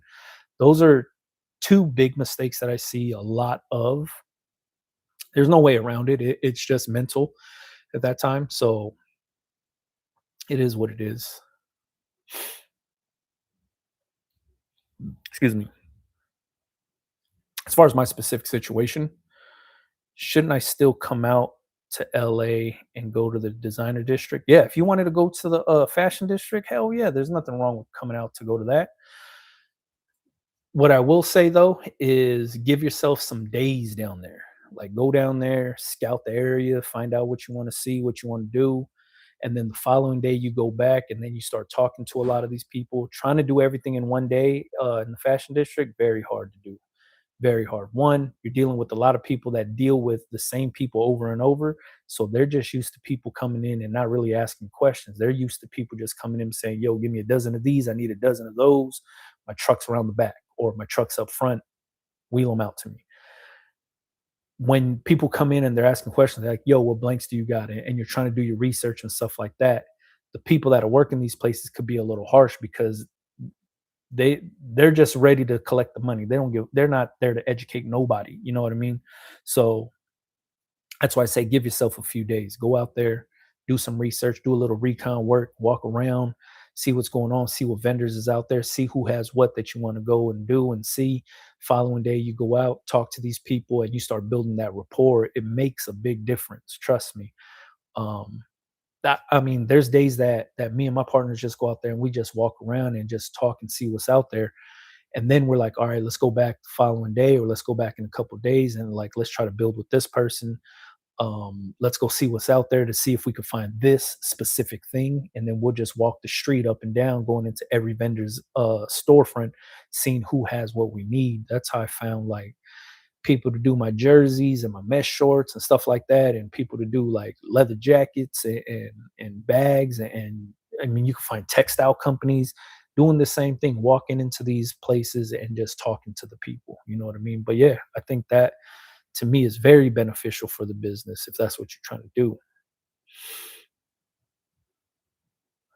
Get a better price than I've never been up to Sacramento's fashion district, so I can't even tell you like what the prices would be like. You would have to come down and see for yourself. You know what I mean? That's hard to say because I've never been up to Sacramento's fashion district to say like, yo, this shit's more expensive or it's cheaper up there or anything. I don't even know.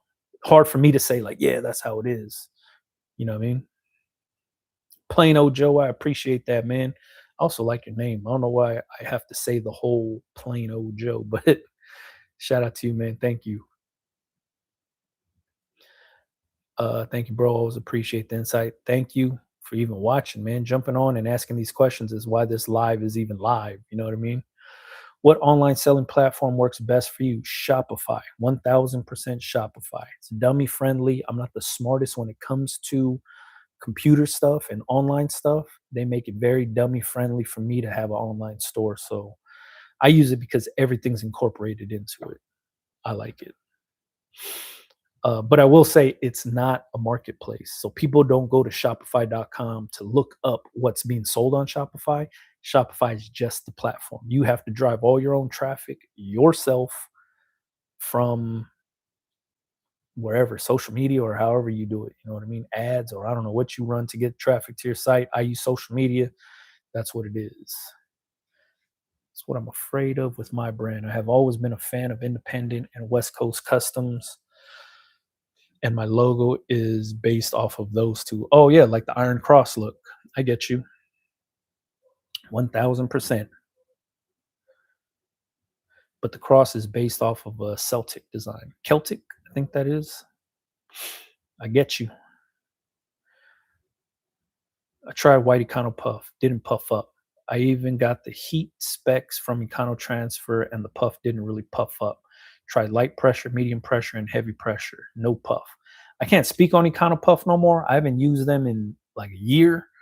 I don't know if they closed down and then they came back, so I can't say good or bad things about it because I haven't used it in a long time. When I was using it, it was medium pressure was pretty good. Medium to light pressure uh, was good for Econo Puff. But if they changed up the recipe and things are like it's different now, I can't speak on it because I don't know.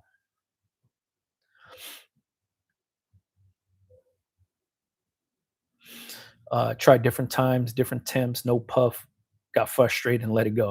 I feel you, man. I 100% feel you. Still sold the product. Have you ever had problems with puff not puffing? Econo Puff, no. I did notice if the pressure was too heavy, it never puffed up at all.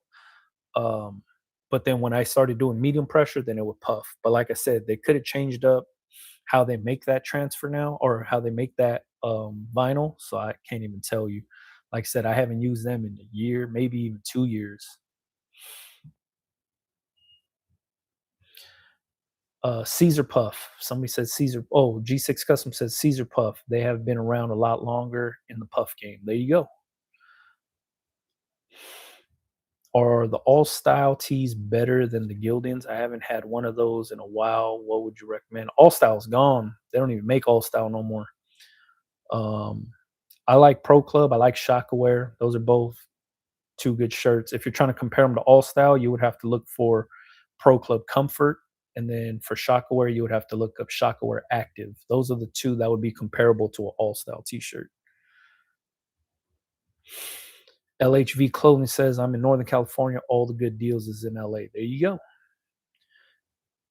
Do you think hats are still profitable? Hell yeah, they are. Man, I make so much money on hats. My store is probably filled with 70% hats, 30% shirts. Um, the hats kill. Like I sell hats all the time. What do you think of using AI models? I say go for it if that's how you want to do it. There's nothing wrong with it. There's no right or wrong answers to doing it. It's just doing it to your taste and your liking is the main thing. Doing it to where you feel good about it and not just doing it because you think you have to. If something looks good to you, go for it. What's your Shopify website name? Bigbrando.com.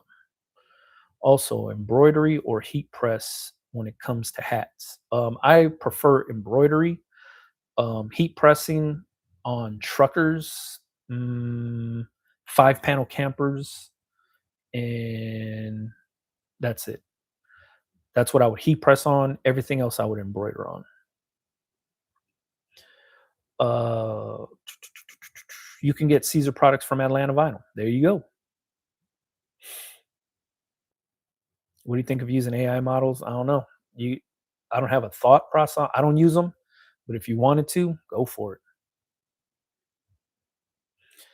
He has a patent on that cross and has gone after people that use it. Independent or West Coast shoppers? I was wondering because I haven't seen a AAA shirt in a while.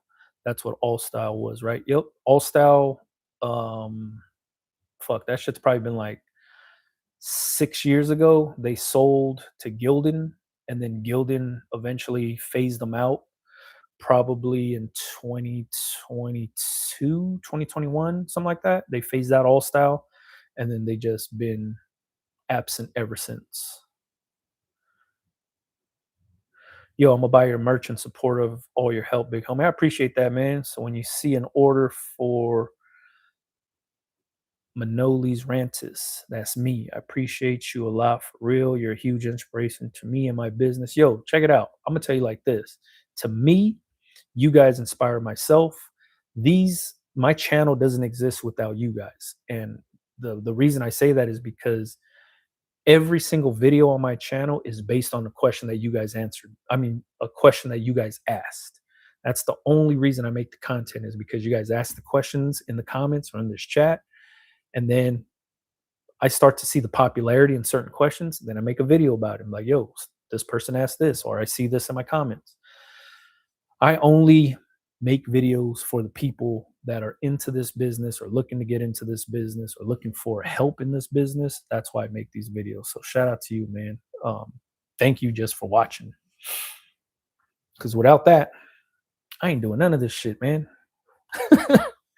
West Coast Jesse James. Oh, okay, so the West Coast Choppers cross is uh, trademarked. One last question for me. I have a Racoma 15 by 15 heat press. What do you use to determine how much pressure without an actual gauge? Is there a hack? This is the hack. We'll do t-shirts first. Let's say you want to find heavy pressure for your t-shirts. Lay the t-shirt down. Crank the knob all the way till you can't close the press. Like crank it all the way down, and then try to, like, with all your might, try to clamp it down, and it won't clamp. Start backing it off a half turn, clamp it down, back it off a half turn, clamp it down until you could get a solid clamp down and it shuts. The magnet touches the other side and it shuts. That's your heaviest pressure. Now you take a Sharpie, like let's say take a black Sharpie, and mark the thread. So like where you're spinning the thing, there's threads on that thing. The closest thread to the bottom, mark it all the way around with your black Sharpie. That's going to be heaviest pressure for your t-shirts. Just write it down. Be like, all right, the black mark on the threads means heavy pressure for or for t-shirts. Now take the t-shirt off and throw a hoodie down. Do the same thing. Clamp it down. It doesn't clamp down. You're gonna have to back it off. Back it off. Keep backing it off half turn at a time until you could get a solid press on the hoodie. Take a different color Sharpie, like red or blue or some other color, and once you get that solid clamp on a hoodie, you mark that on the threads. And then now you have, like, the red mark is for heavy pressure for hoodies, black mark is heavy pressure for t-shirts. So that way, if you're going back and forth, you could go to the black mark, do t-shirts. Oh shit, I got a hoodie order, back it off to the red mark so I can start doing hoodies. That's the best way to find the heaviest pressure for your heat press. Doesn't matter if you have a Racoma, Heat Press Nation. What are some of the other brands out there? I can't even think of any of the other brands right now, but any heat press that has a knob, that has the threads, that's the best way to find the pressure. Now, like, what about medium pressure and light pressure and stuff like that? Once you're at the heaviest setting, one full turn will be medium pressure, another full turn will be light pressure, and you're good to go. That's it. I have a $350 heat press from Amazon. It's been working, but I like the true spec you use. What's the deal on it? I like that I can swap platens.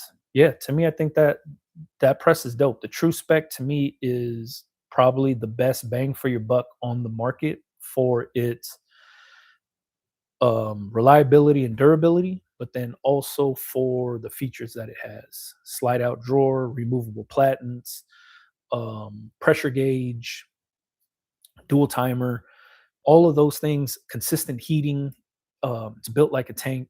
To me, that press is bang for your buck, the best press you could buy and invest in. Um, you got to remember, like, certain, like, heat presses are built for certain reasons. The $350 heat press that you have probably isn't built for high production. Like, you're not going to put 500 t-shirts through that thing in one sitting. The heat will start to fluctuate after a while. Those other heat presses, like True Spec, it's built for production.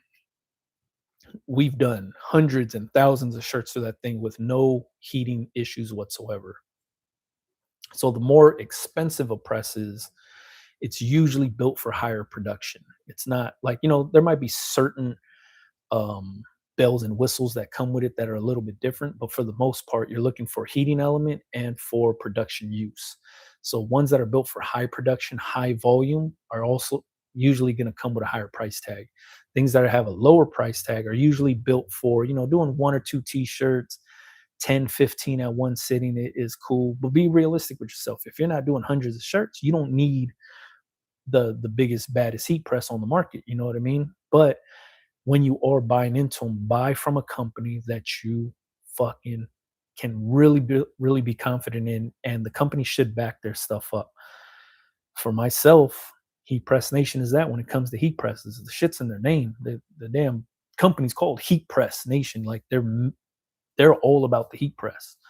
So those guys back their machines. Somebody was talking earlier in this live that they had an issue.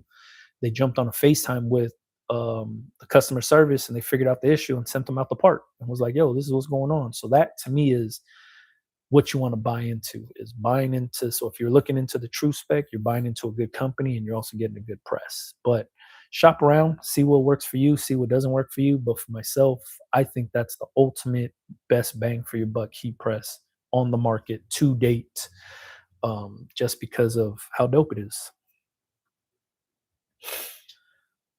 Solid advice. Thank you, man. Not a problem, man. Not a problem. I see you on your site that the T mock-up designs are oversized print, like the print sizes on the Life is Better tee.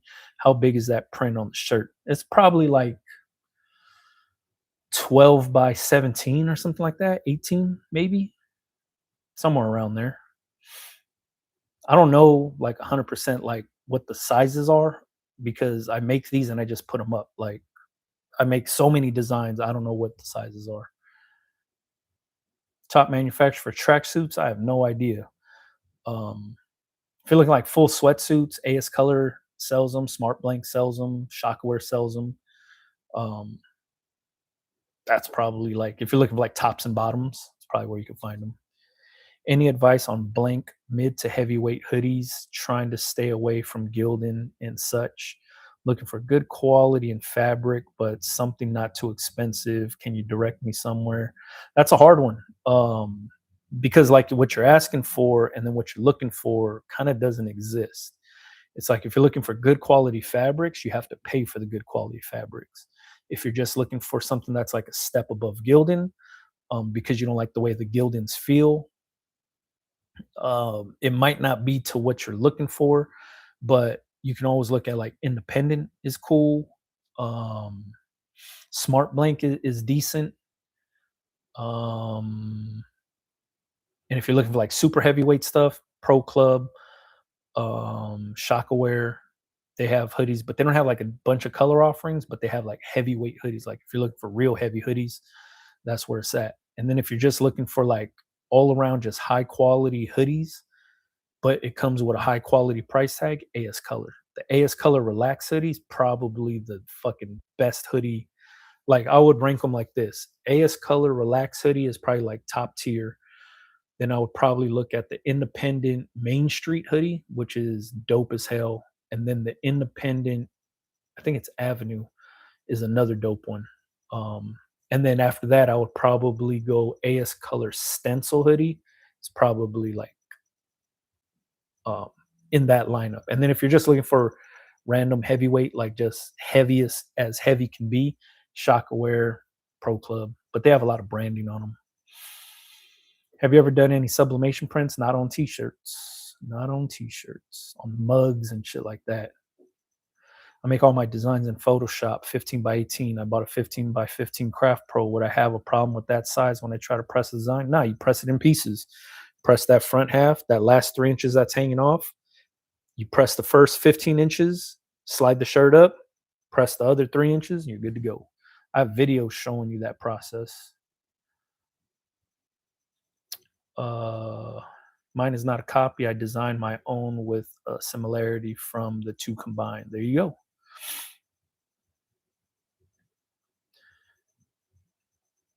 Cool, man. It looks like we did over 2 hours. I appreciate everybody for jumping on, man. If you guys got any questions, shoot them out right now. If not, we're gonna get up out of here. Um, I appreciate everybody for doing or jumping onto these lives, saying what's up, saying what's happening. Um, to me, I think it's dope as hell, man. that we could get this many people on a Tuesday asking all these dope questions. You know what I mean? Serious question here. If I work from home and doing t-shirts for customers, would you have them come to your house or meet up? I usually, when I used to print from home, I used to deliver all my stuff. I never had anybody come to the house. I always felt like kind of weird having people at the house. Um, but I also had big corporate clients that I used to print for, thousands of t-shirts for from my garage. So I would deliver them all the time. So either deliver them to their house or meet up with them. Um, I used to live like around the corner from a Ralph's. So I would meet the people at the Ralph's. I'd have it in my truck and then just boom. Or if not, deliver it to them. Pop-ups viable or Instagram social media the way to go? Mix of both. Mix of both works 100%. Social media, you can't get away from it because everybody lives on social media. So you kind of have to be on there and be active on there for it to work. Big B, I appreciate you. Love your brilliance. Appreciate that. Thank you for watching. And thanks for tuning in. Most that customers love to receive teas package. 1000%, man. Everybody loves it. It's the customer experience that sells that part. Look forward to the live every week. Hell yeah, that's what I'm talking about, man. Every day or every Tuesday, 7 p.m. Pacific Standard Time. Good night. Appreciate you. Not a problem, everybody. Thank y'all for watching. If you wanted to rewatch this thing, it'll be on YouTube right after this. Peace.